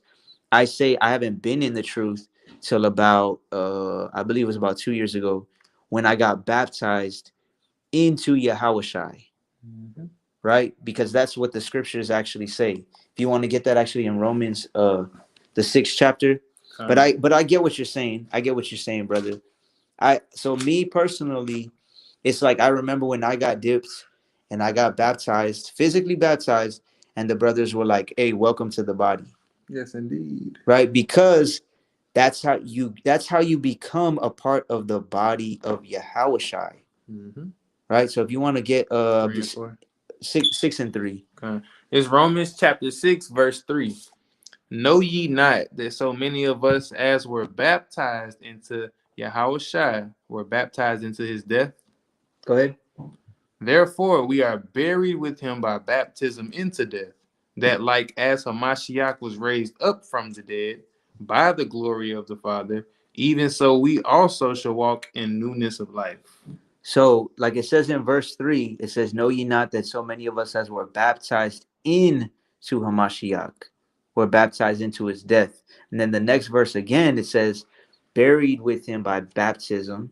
And then it says, even so we should walk in newness of life. So me personally, when I got that baptism and then decided to make that decision to get not only believe but get baptized and then walk in newness of life, right? That's when I began to say I was actually in the truth, right? I was in the understanding of the truth, like the brother said, right? He said, I'm a solid beholder if the words in its purity of the word not watered down. No, I agree. Khan, same here, same here, same Straight here. from the book. Khan. But yeah, so let's go ahead and go back to 2 Corinthians 6. If you want to Khan. read 16 Khan. or 17, Salakia. 2 Corinthians chapter 6, verse 17. Wherefore come out from among them, and be ye separate, saith Yahweh, and touch not the unclean thing, and I will receive you. So you have to come out from among the unbelievers, the false doctrines, and all of these things, of course, right? The churches that are teaching false doctrines and the ideologies, the westernized mindset, all of these things, Babylon in general, but also physically being separate. Because, like it says in Leviticus 20 and 26, we're supposed to be a holy people to the Most High. Yep. And holy means set apart or sanctified. Yep. So he literally wants us to be separate from these people. Go ahead. Verse 18. And will be a father unto you, and ye shall be my sons and daughters, saith Yahweh Almighty. So if you want him to really be your father, if you want him to receive you, like it says in verse 17, if you want him to be your father and see you as his sons and his daughters, what do you got to do? You got to come out from among them, be holy, be set apart, like it says in the law. Khan, exactly. And this is Psalm chapter 4 and verse 3. I'm sure most of y'all probably saw me post it earlier today. I posted it many, many times, right? And it's one of my favorites too, because I literally have seen the Most High do this in other people's lives, but also in my life as well. It's helped me cope with isolation when I first came into the truth. Same here. So it says, Psalm chapter 4 and verse 3, but know that Yahweh has set apart him that is godly for himself. Yahweh will hear when I call unto him. Right? So a lot of times this is what happens. The Most High literally has to set you apart from other people because we're hard-headed and we're stiff-necked, and we know that because it's all throughout the scriptures, right? So sometimes if you're too hard-headed and you're too stiff-necked, then the Most High is going to make people turn on you. Or the Most High is going to make people like one of your favorite verses, what is it? Proverbs 21:1. Yep. The heart of the king is in the hand of Yahweh as the rivers of water. He turneth it whithersoever he will. Khan. So the Most High could just turn somebody's mind around and be like, you know what, I'm walking away from this person. Or I'm gonna say some crazy, disrespectful, whatever to this person, and the Most High is gonna set them apart because of it. Yes, indeed. Right? So it says, but know that Yahweh has set apart him that is godly for himself.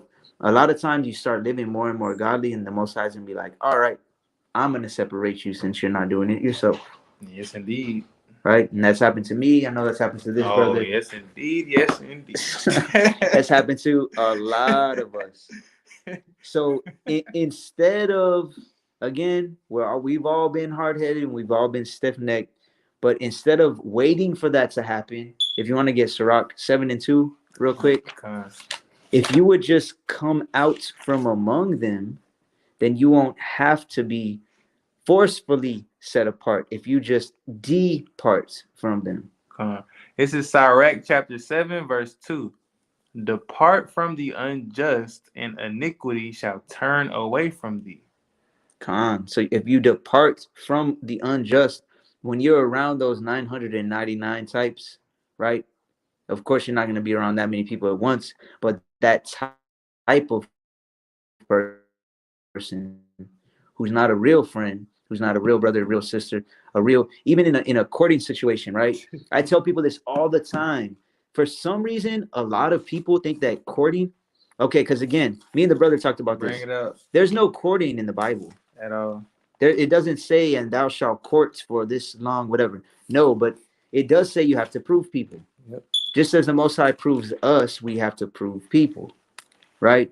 So a courting process is just a word that we use to prove somebody. You can call it a proving process. It doesn't matter, right? During that process, a lot of people, for some reason, think when you're courting somebody, it's like you have to end up marrying them, as if y'all betrothed or something, as if as if they're promised and you've already paid a dowry or whatever the case may be, right? That's not how it works. That's not. Back in the days of old, right, there was a certain way that things were set up, and the problem is the majority of people, if like if I say, for example, if I'm courting a woman, 999 times out of 1,000, her father is not going to be in the truth. More than likely, yeah. So because of that, there's a little bit of different things or different ways you're going to move. Obviously, if you can talk to him, then you will, but you'll be at peace with him if possible, etc. If possible, right? But at the same time, you have to understand that a courting process is not a done deal. It's not a covenant. It's not like a sealed thing. At any point in time, you can say, okay, I was trying to prove this person. They've proved through their fruits and through their words and their actions, whatever. It's that we wouldn't be compatible, or that, you know what, this isn't what I'm looking for according to the scriptures, and you call it off. Yeah.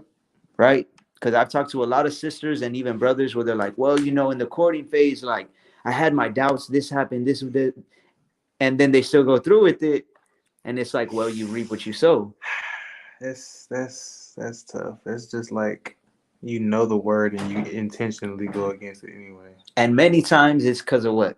Lust. Exactly.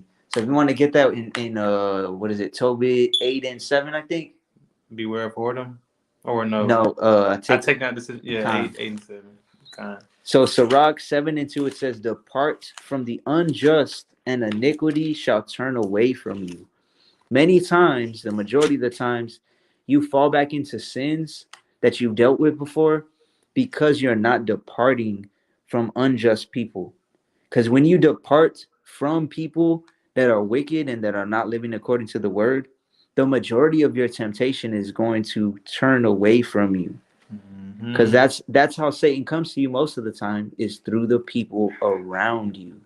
If that ain't the truth, man, I kid you not. I could just be transparent because obviously, you know what I'm saying, I'm in a better position spiritually than what I used to be. My weakness was always women. I used to lust after women like crazy. I used to be a slave to sex at a point in my life. You know what I'm saying? And when I be at work, I work at a call center, and it's primarily females in there over dudes. Mm-hmm. You know what I'm saying? You know, it's still a lot of dudes in there, but it's more females than anything. And a lot of them, you know, having crushes and stuff. I'm saying this in the most humble way possible, but I got coworkers that come and tell me little stuff, and females try to walk up and do all this and that. So like the brother said, though, you know, that's the tactic. They try to come to you in the form of your lust, whatever that may be. For sure. And the same thing with me at work. Sometimes it's like you could see it from a mile away, and I'll just be like, get behind me, Satan. Get behind. You know what I'm saying? It's like, I already know what's going on here. For real. I know exactly what's going on. And when you look at it through spiritual eyes, the brother's laughing and I'm laughing too, because once you see through spiritual eyes, it's kind of like you feel stupid at what you would do before. Man, you know, I would eat that shit up, right? you see it just carnally, and you think of it lustfully and not in the spirit, and you give into it. But now it's like, damn, like I was pretty stupid, I was a dumbass. right? It But says Tobit chapter 8, verse 7. And now, O Yahweh, I take not this sister for lust, but uprightly. Therefore, mercifully ordain that we may become aged together. so in the end, that's how you have to be. You want to read it one more time, Mark? Khan. And now, O Yahweh, I take not this my sister for lust, but uprightly. Therefore, mercifully ordain that we may become aged together. So this is what Tobias prayed for right before he got married. So they were in the marriage chamber. For those of y'all who don't know, back in the day they would have a marriage chamber, right? Which like the couple that was going to get married, they would go into it and they would consummate the marriage. They would have sex, which like solidifies the contract or the covenant in the Most High's eyes. And so they went into the marriage chamber, which everybody knows that's where you're gonna have sex. And instead of him just being like, "Let's get down to business," all right, drop your panties. Like, He didn't. It wasn't that. What did he do? He prayed. he got down and he prayed with his soon-to-be wife. Yeah. And I've said it before, and I'll say it again. There's not very many brothers in the truth that would do that. I don't think many do it at all. Right? There's not many people that are gonna be like, you know what? Before we do this, let's pray to the Most High. And then what did he say? He said, "Look, I'm not taking her of lust. I'm taking her uprightly. So please ordain that we can become old together. Please bless our marriage." I want this to work. Con, exactly. And in the end, we know everyone reaps what they sow. And if you have a brother that's moving uprightly like that, then the Most High is not just gonna give him thorns and thistles of a woman. Oh yeah, you don't want that. Right. So if you can get Sirach 13, I'm gonna read go on the up in the comments real quick. So the brother said, "Tell you the truth, I still have not been baptized in the truth, but I have been baptized in churchianity." So yeah, I was as well. Once I came into the knowledge of the truth, and it was actually these brothers, right here, Church of Yahweh Bashem Yahweh Shai, that first brought it to my attention through the Spirit of the Most High, about the water baptism and how important it was. And I had already had questions about. My main question was always to certain camps that I even almost became an affiliate of with other brothers was, well, if our Messiah did it, then why wouldn't we do it? Right. And it was always, well, look at these precepts over here. You're washed by the word and all these other things. But that was always my question that they couldn't answer was, but if our Messiah did it and he's the perfect example, then why shouldn't we? Exactly. Right?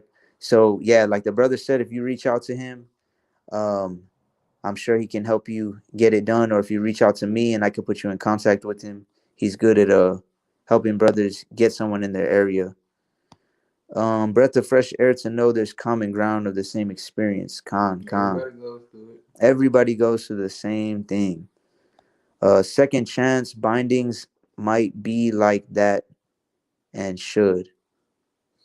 So actually that's another let me get this precept real quick. If you want to read, or Salaki, there's one more comment. Shalom family, Sister Natasha, haven't been on your lives in a minute, but I hope you've been good. Sis. Same to you. 13:1. Yeah, if you could start on 13:1. Sirach chapter 13, verse 1. He that toucheth pitch shall be defiled therewith, and he that hath fellowship with a proud man shall be like unto him. So he that toucheth pitch is going to be defiled with it. For those of y'all who don't know what pitch is, it's like that real dark sap from a tree. When you cut certain trees open and there's like a black, real dark, it almost feels like tar. It be stuck to your hands. Yep. Bruh. You got to wash your hands like multiple times in order to get it off your hands. So it's saying he that touches that is going to be defiled with it. It's so hard. If you get it on your clothes, you're not going to be able to completely get it off your clothes. Nah. Right? Go ahead and read one more time, bro. Shah. He that toucheth pitch shall be defiled therewith, And he that hath fellowship with the proud man shall be like unto him. So just like you'll be defiled with that pitch, like I said, if you get it on your clothes, there's no way you're getting it completely off your clothes.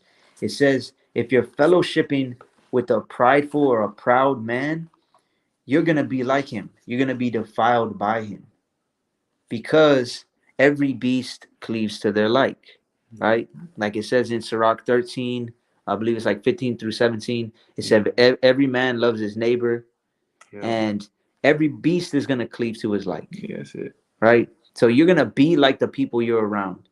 And in psychology, they would teach the same thing. They would say if you're whoever you're around, you're going to start taking the traits of them. You don't even notice it. And that's why it's very important that you be set apart from wicked people. Because you got people, or it's like in Ezekiel 16:44. You remember what that is? As is the mother, so is the daughter. As is Every man shall use this proverb. any man that uses proverbs shall use this proverb against you. As is the mother, so is the daughter. So a lot of times you have, say, a wicked mother and the daughter's always around her. Guess what? You're going to start taking her traits. Every time. You're going to start taking her mannerisms. You're going to start taking her disrespectful way of talking. You're going to start taking everything. A lot of the things that she does, you're going to start taking from it, and you don't even notice it. Yeah. The more you hang out with somebody, it's like this brother, since he came down here, and now every once in a while he'll throw in the Spanish word, and I'm like, what? Chingos. Chingos. No, but it's true because he works around a bunch of so-called Hispanic people. He's around us. So you're gonna little things you're gonna start picking up on. And you won't even notice it a lot of times. For real. Right? It just be rolling off my tongue at this point, bro. You just say it like it's nothing. And that's funny in this case, but when it's in wickedness, when it's prideful thing, right? When you have one leader of a congregation or church or camp and they're being prideful, and then everybody else gets defiled with it, and now they sound exactly the same type of prideful speech or things that man was saying now they're saying, then that becomes a huge problem. Yeah, dangerous. Right? If you want to read one last time, Bob Shaw. Con. He that toucheth pitch shall be defiled therewith, and he that hath fellowship with the proud man shall be like unto him. So whoever you have fellowship with, that's who you're going to be like. Right? The more you're around certain people, it's like it said in Proverbs 13:20. You got wise friends, guess what? You're going to be wise. You're a companion of fools, you're going to be destroyed because you're going to become a fool just like them. Every time.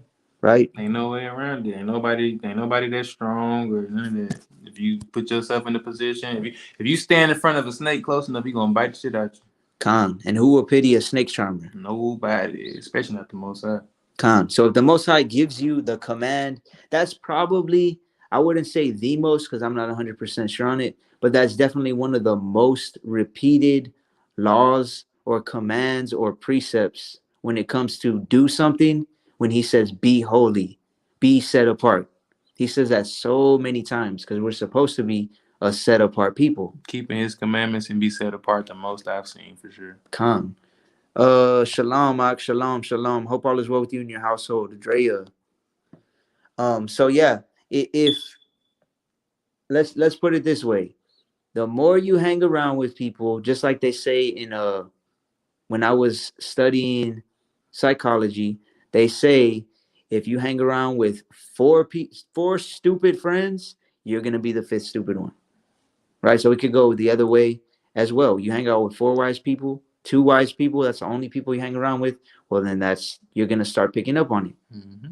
Right? It's just like this brother, since he's lived down here, I mean, now I hear him quote verses way more than before.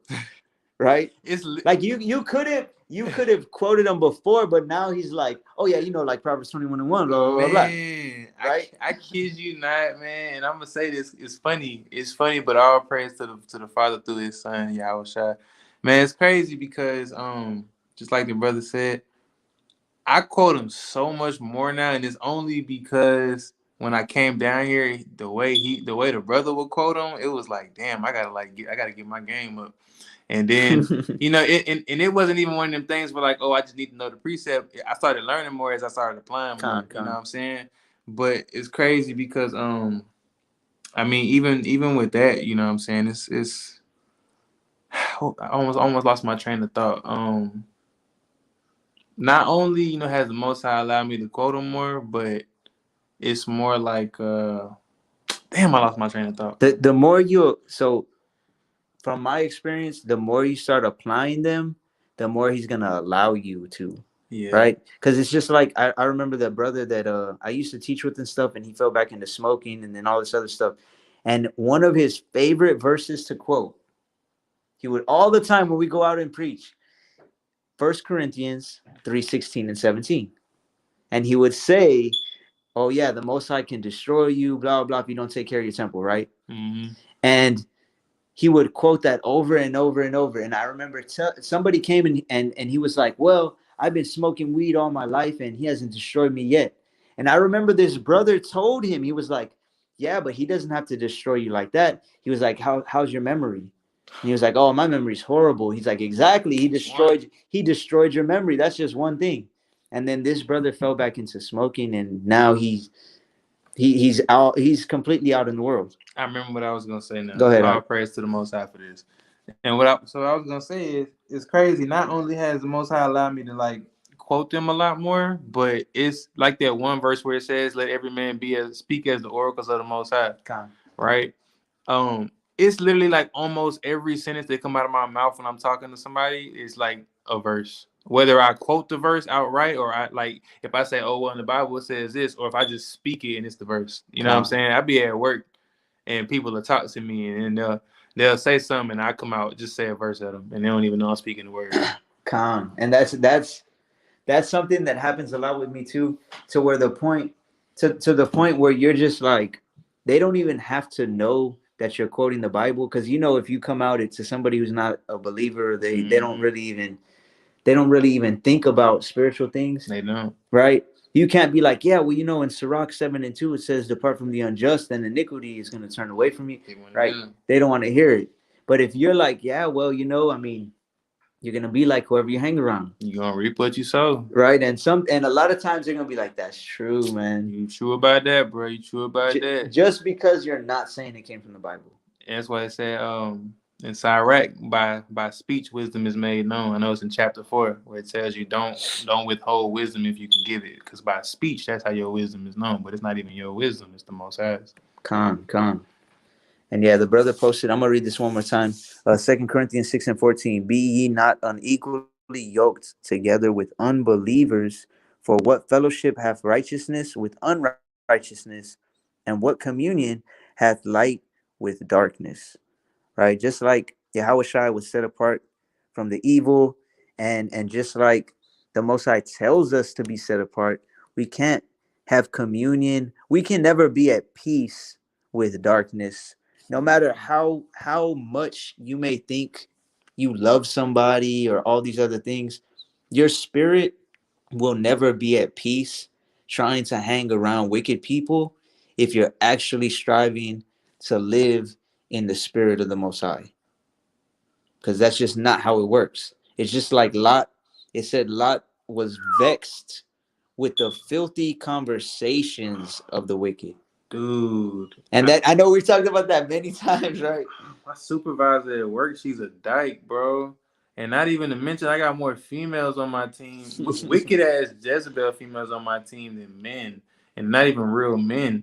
Like, the way I sit at cubicles, and I'm only bringing this up to go off of what the brother said to give you a real life example of what he just said in the scripture. I kid you not. I'm sitting on one side of the cubicle. The boys, they sitting on the other side. I call them boys because they ain't no real men. But they on the other side, I'm on one side. I didn't realize that where I was sitting at first, I'm in the midst of nothing but wicked ass women. Like, they on both sides of me, bro.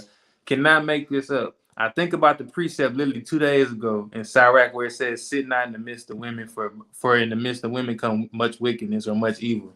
So I got up and switched seats. As soon as I switched seats, bro, females always talking about me, you fake as hell. Why you like damn, why you leave and go to the other side? This and that. I'm just like, man, y'all funny as hell. Watch out. Like, watch out, bro. You tripping. Calm. I remember, and we talk about this all the time, because I mean, I go what I do, I won't say the stores that I work at, but I go store to store in different cities and stuff like that. And I work in the shipping department building stuff. And I told this brother, like, in every single shipping department, there's a dyke that tries to be like a dude and, you know, with a bra, trying to hide the fact that she has boobs and everything, bro, trying to look like she got a little chest and everything, like a man. And you hear the wickedest shit from these people. I feel like a lot, bro. One of them, one of the dykes that tries to look like a dude and she does not look like a dude. She said it was the week before Halloween. They were talking about a party and all this stuff, and they were talking about, oh, what are you gonna go as? What are you gonna go as, right? And the dyke is like, oh, I'm going as Jackie Chan. I already got my outfit and all. I was like, bro, there is no way anybody is gonna think that you are Jackie Chan, bro. Oh my God. But 2 Peter 2:7, it says, and delivered just Lot, vexed with the filthy conversation of the wicked. So sometimes it's just like, a lot of times they keep away from me the majority of the times. Man. But sometimes it's like, I know when the enemy's trying to vex you, and I'll just be like, you know what, I'm gonna go take my lunch. Yeah, let me move around for a second. You know what, it's break time. Let me go make a video outside. But I like that you said that, though, or that you pulled that verse, because I think one thing people overlook on that verse is the fact that he was vexed. You gonna have to go through that vexation for a little bit before you get delivered. So that vexation of spirit, right? And that actually should come, because like him, right? It says, and delivered just Lot. Lot was justified in the eyes of the Most High. So what did he do? He delivered him from Sodom and Gomorrah. He didn't put him to death, but in him being just, part of him being just was being vexed with the filthy conversation of the wicked. Like these fuckers. Like you can't be around. I told a sister right earlier. You can't be, if you're around wicked people and you're fine, like it doesn't bother you at all, and you're hearing them say all this wicked stuff and it doesn't bother you, you're not in the spirit. Yeah, you tripping. Because it should, to an extent, it should vex you, right? I wouldn't say bother you to where it gets you out the spirit and things of that nature. Yeah. I want to fight them or something like that, right? Just turn my face the other way, like I'm like I didn't hear that. Right? It's like, man, these people are so wicked. Like, I know I'm not righteous, but they wicked. But that is so wicked. Like you have to understand. As a matter of fact, if you want to get Proverbs 12:20, sure. So I had posted it earlier as well. It's like, if you're comfortable around the wicked, that is a problem. You got to examine yourself, because you should be vexed when people have filthy conversations. I've heard some filthy things in the past few months. I've heard some shit like that in the past 2 weeks. Right, to where you're just like, man, I can't believe people are still are that wicked. It's fucking gross. But go ahead, Art. This is Proverbs chapter 12, verse 20. Deceit is in the heart of them that imagine evil, but to the counselors... So like at 20 and 26. Oh, 26. Kind. There we go. Proverbs 12 and 26. The righteous is more excellent than his neighbor, but the way of the wicked seduceth them. So the righteous, now none of us are completely righteous. Nope. But what is it? What is your righteousness, Ak? Your righteousness is his word. And keeping the law, right? Yep. According to, what was it, Deuteronomy 4 or 5? Deuteronomy chapter 4, like 5-6 or 5-7. You want to get that real quick, Baruch Shah? None of us... Or it might even be in Deuteronomy 6 or something. I'm going to find it, though. So, none of us are righteous, but it is counted as righteousness when you're striving to keep the laws. That does not mean that... I'm not saying I'm righteous. I know it's 6. The brother's not saying he's righteous, but we do... The water arc, the brother just posted it as well. 6 and 25. Yep. Go ahead. Deuteronomy chapter 6, verse 25.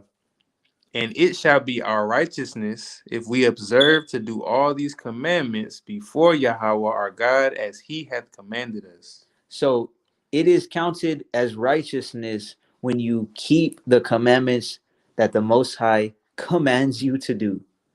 Right? So a lot of people will say like, oh, well, there's none righteous, no, not one.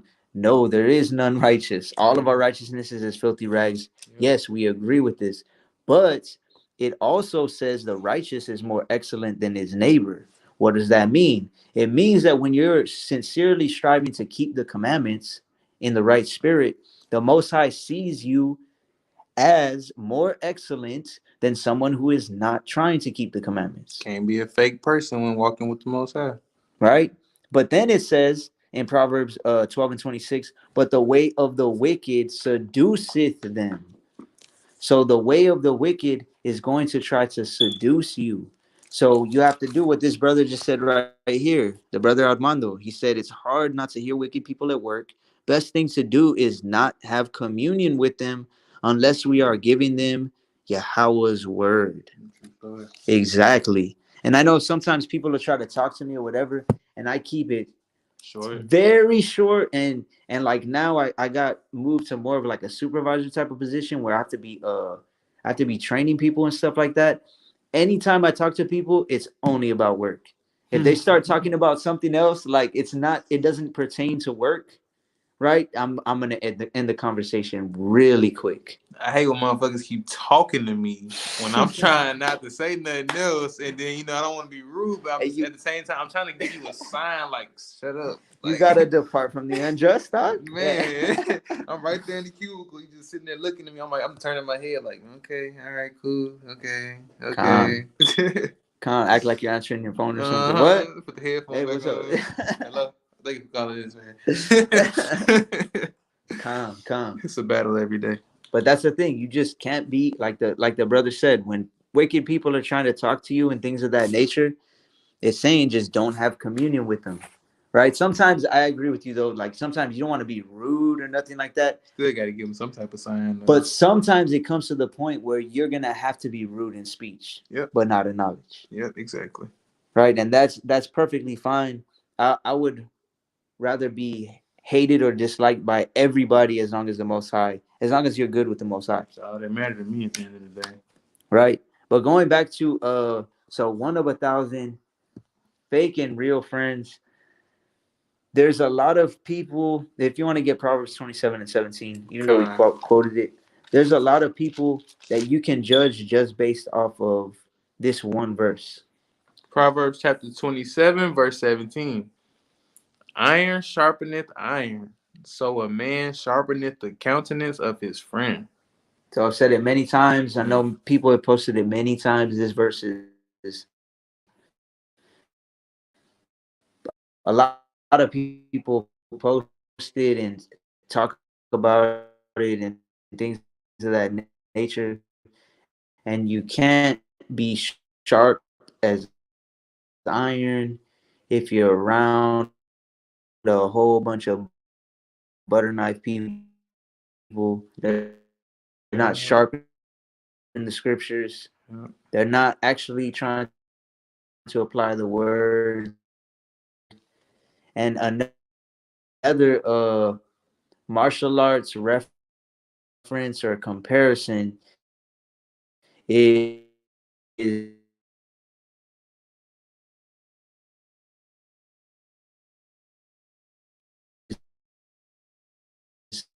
now experience that's how I would get better. And it would get to the point sometimes. I remember one time, and I'm not trying to be prideful or nothing, but there was this black belt that he would come like maybe once every month or once every couple months. And I was always the one that was like, damn, all right, I want to roll with it. Everybody would avoid him, bro, because he would tap out. They called him Triangle Chris. Oh, shit. Because he would triangle everybody. So for those of y'all, some of y'all may know what that is, some of you may not. It's a submission, right? They would call him Triangle Chris. And I remember, man, he would tap me out like 10 times around. But and he would do that to almost everybody except for our coach. Mm-hmm. But the thing is, after a certain period of time, it was like, okay, he only got me twice that time. Oh, he only got me once. And then there was one day where it was like nobody wanted to go with him. Everyone was literally avoiding him. So I went with him like 3 rounds in a row. And it was like me being smaller than him, he got tired after the first couple rounds. Mm-hmm. And I actually ended up tapping him after he tapped me like 5 times, of course. But it was because he was tired. Yeah. But the point is that iron is going to sharpen up your iron. And if you want to be the wisest person in the room all the time, that's cool. but you're probably not going to learn very much more. True story. Like, yeah, you can learn, and you're gonna learn things through the scriptures, and you keep studying and searching the scriptures and all of these types of things. But when you have somebody else who has more experience than you, whether it be in the truth or just in the scriptures, has more precepts under their belt, more experience under their belt, they've been through more. Like, what's that precept? A A man that man, have traveled a man who has traveled have much experience. has much experience. You're more wise the more you traveled. And that doesn't have to mean you just literally traveled or I went to 50 states. It just means like you've done a lot of different things. You've done boxing, jujitsu, uh, kickboxing, Muay Thai. You know how to work on cars. You Oh, know so how I'm gonna to, say you fixing tires. right? You know how to work on cars. You know how to do drywall. You know how to frame You know how to houses, wire stuff for light bulbs and right? shit. You welding. You can do some solar stuff. That's what it means by like you traveled. Like when they say, "Oh, he's got around," or he, you I've been know, around. right? I've been around, right? You know how to fight. You know how all these different things. So when you're around people like that, that's the type of people that are really gonna sharpen you up in all different areas of life, right? Because yeah, the scriptures, of course, that's the most important thing spiritually, sharpening yourself up, but just being a man in general, right? Like I know this brother said like it's cool. I don't remember exactly how he said it, but like just seeing how a man in the truth deals with his family. Oh man, it's the most beautiful thing ever. Actually seeing a perfect example, and I mean this in the most humble way, not to boost nobody head up, but like the Most High, when he showed me two different things. I see what it looks like for a man to not have control of his house, and what it looks like for a man to actually move to do it in a righteous manner. Not saying anybody's 100% righteous, but you know how to do things in a righteous manner, though. Con, I'll praise the Most High, and that goes back to what we were saying earlier too. Like a lot of times, the Most High will show you both sides of the coin, so you could see. Yeah. It's like, okay, this person, and that's the same thing with martial arts too. My first MMA coach, he was super good at jujitsu, but guess what? His striking was horrible, bro. Like his boxing was so like just basic. He had no basics. No He had no fundamentals. fundamentals at all. And you know you can only get so far with no fundamentals. Yeah, at that point, it's like skill get you all so far. Right. And then I went to another gym, the real MMA gym I went to, and I was like, damn, this is completely different. Like his jujitsu wasn't as good, but all around his mixed martial arts was like it was 100 times better than the first one. Right. So a lot of times the Most High, like the brother said, he's seen, and so have I. You'll see a man that doesn't have control of his house, and then you can see someone who has control of their house. Mm-hmm. And that's the type of people that you want to be around when it comes to understanding. Because when you see something, that's when you can really start to understand it. I could explain a move to this brother, to any of y'all. Oh, yeah. So you see, when they put their neck down, and you're going to wrap your arm, you're going to put your wrist on their throat, you're going to grab your hand to the side. You can't really I understand got it. to see it for myself. You got to see it in order to understand it. And that's another thing that make me feel good as a person, though. You know what I'm saying? All praise to the Most High. Kind of like what we read back in Psalms. What was it, 63? Mm-hmm. Yeah, chapter 63, about how his kindness is amazing, you know, but also the verse that you read about, you know, directing your friendship aright if you fear the Most High. I'm blessed that he even chose to predestine me to be in this position with somebody who's actually moving according to the word, running this household how he's supposed to, instead of the latter. So, Con, you know what I mean? con. If you want to get a Ciroc 6 and 36. That's the biggest thing for me, man. It might not seem like a major, deal to anybody else that's on this live right now, but if you was in the same shoes, you would understand. Con. Till 6 and 23. 6 and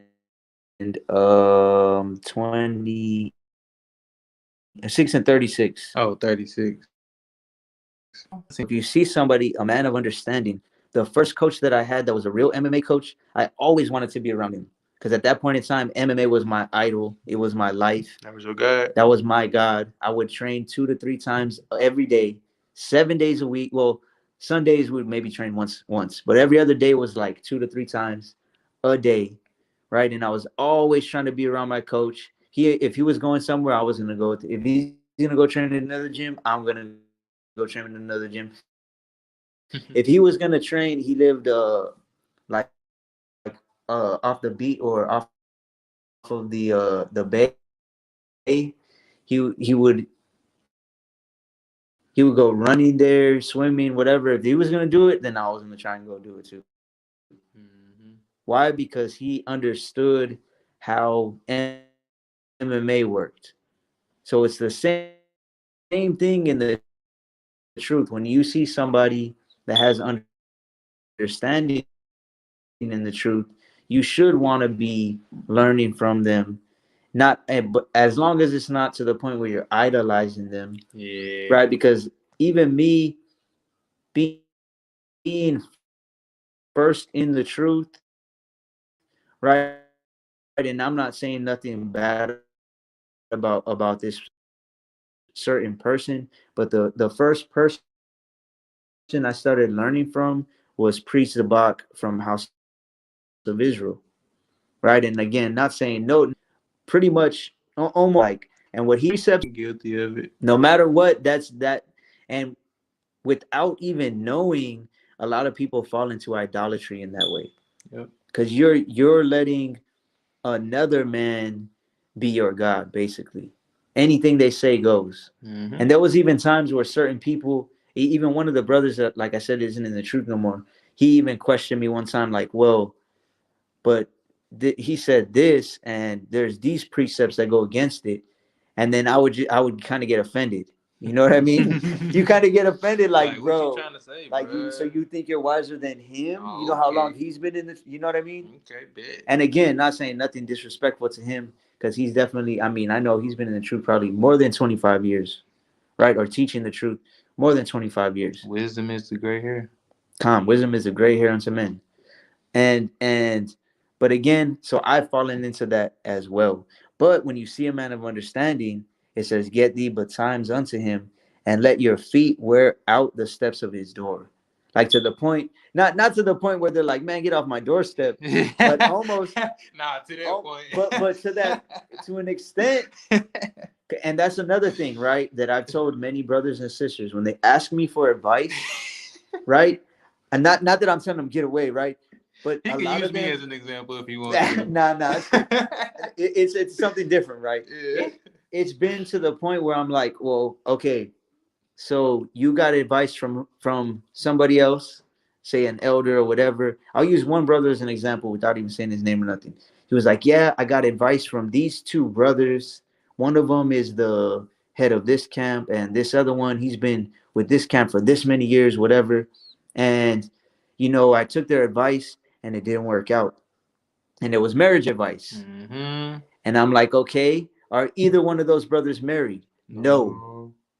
So why would you get advice from them then? They can give you scriptures, right, Mm-hmm. pertaining to marriage, but in order to have understanding on marriage, really have understanding, you got to be in the marriage, Yep. right?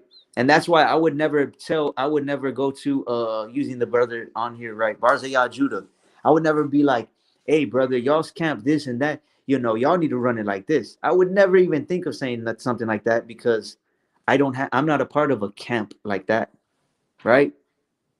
So you have to know your limits. You have to know what you actually have a real understanding or grasp on. Yeah. And if you haven't experienced something, right, like brothers giving advice in a marriage, well, you should just tell her this. Like, nigga, Well, what? have you ever told your wife that? Well, I don't have a wife. Okay, then Okay. that's not the right person to get advice from, Thou sayest. right? I would never go, like, again, like I've said before, this brother would never come to me and be like, hey, how do you run this route?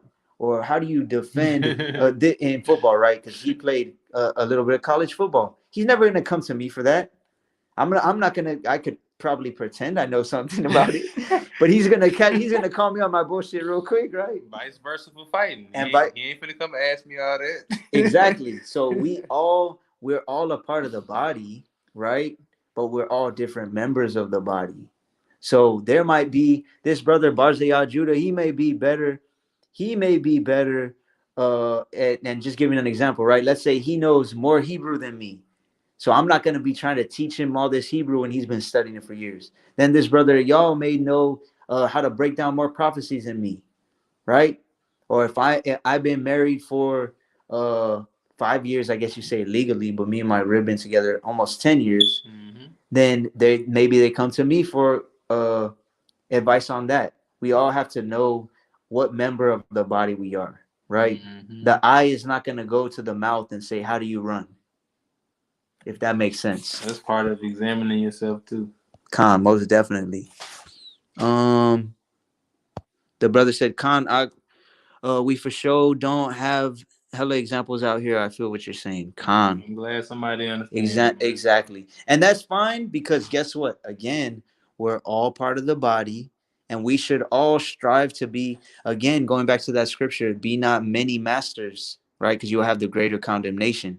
If you are very skilled and learned in one subject, then and most high willing, it's a salvation issue, then that's what you should push, right? That's why I don't talk about prophecy. I mean, not to say it's not important, but I mean, the Most High blessed me with knowledge, wisdom, and understanding, just not the gift to prophesy like other people do. Con. He said, Khan, that's moving in wisdom. And what you just said, that's moving in wisdom. You're not going to be out here. And that's another thing that I've seen recently and in the past, a lot of people do, where it's like one brother may have an understanding on something, on a prophecy, just like the brother said, as an example. And then 10 brothers from the same camp make the exact same breakdown that the brother, like almost verbatim, right? The almost verbatim. And I'm not saying that's wrong. If you study it yourself and you look into it and you're like, okay, yeah, Ukraine is Khazaria and actually and you look into it for yourself and you study it yourself, right? Not just read it like, okay, he said this, let me read that verse 10 times, okay? You look into it and then you go to the blue letter and it says that, okay, it does mean that. And then you look at the historical references and all these other things and you know it to be true, then okay, cool. But a lot of people do not do that. A lot of people, they just, okay, this brother said this, okay, let me write these precepts down. Okay, he said that, he gave this example, all right, I'm gonna make a video on it. And that's not helping them specifically. Right. You have to work out your own salvation and you have to look at it for yourself, right? Everybody got different lots. A lot of Israel love to comment on everything. I see that so much, bro. You ain't told no lie, brother. Con, everybody. That's very, very true. Very true. Everything you see on social media now, just like you said, that's what they do. They comment on everything without having full understanding. Prime example. I'm only gonna say this just because I mean it's the reason why I didn't say nothing about the shit. But like the whole celebrity thing with Kyrie Irving and then Kanye West and all that shit, like it's. I'm gonna use this example because what you said was completely true, and it was very humble to the spirit of the Most High. And I wish more of Israel understood this. I'm gonna use the Kanye West example. Everybody was riding that man because of what he was saying, which partial, you know what I'm saying, partial of it was true, you know what I'm saying. You know, the Most High uses certain people to spread His word, however He wants it to be true. But I'm gonna ask you the same question you asked me. When you sell your soul, can you get it back? Nah, You you sold can't. it. Exactly, you sold it. So like Proverbs 21:1. The heart of the king is in the hand of the Most High, like rivers of water. It flows how the Most High wanted to flow. So He can use anybody, like how you said, even in the word in Daniel, Nebuchadnezzar was used to spread the word and say, hey, everybody follow Daniel's God. You know what I'm saying? So I bring that up because Barzal Yajua, how he just said, Israel, they love to comment on everything. That's literally what they do. They don't really use discernment. They don't really study to give answer and with patience give answer, like it says in the word. You know what I'm saying? And a lot of times when they comment on everything, using that as an example as well. That's why I had told the brother too. I was like, I'm not even posting nothing. When everybody was posting about Kanye this and Kanye that, and I'm not saying don't, right? That's not what I'm saying. Nothing wrong with that. But what I was saying was, it's crazy that you'll have a lot of people that won't post, like let's say they're not really posting nothing about the scriptures, about the Most High, nothing like that, and then they go to posting 5, 10, 20 things about Kanye. Why? So why does it take for a celebrity, right, to say a few pieces of truth for Yeah, you to start posting yeah. something pertaining to the Most High? And that's That the, was just crazy to me, and that's the only thing you posted. right? That was just crazy to me, and the reason why is because it's like the brother Hawiyala had told me a long time ago, and it always stuck with me. He said, "Israel loves a star, Mm-hmm. right? Our star, our the person we should be looking up to as an example is Yahweh. So following in his example and things of that nature, you would think that you would want to post more of the word, which Yahweh is a word in the flesh, than you would uh Kanye West and Kyrie Irving and all these other people. But that was just an example, right? Yeah, I just had to bring it up because it made me think of it. Khan. The brother Armando said, leading with humbleness is lacking nowadays. No love and patience. Mm-hmm. Khan. And that goes back to how when we read that open rebuke is better than secret love. A lot of people, and again, I could be one of the. I can be honest and say I used to do that as well, especially first coming into the truth. I wanted to just learn the word so I could be like, oh, I could cut this person, I could cut Christianity, I could blah blah blah. And okay, to an extent, that's cool, but you have to be doing it in a spirit of love. Like when you want to cut false doctrine, that's Mm-hmm. cool. But when you want to cut people because they're in false doctrine, that's where it's like, okay, are you being a fisher of men or you're just trying to like Right. scare all the fish away? Supposed to admonish him like a brother. Con, exactly. So there comes a point where people will show you that they don't want to hear the word. And that's another question I got recently too. If you want to get Jeremiah, I think it's 15:19. It's Bet. either 15:19 or 15:9. Right? There's certain people that just won't want to hear the word, right?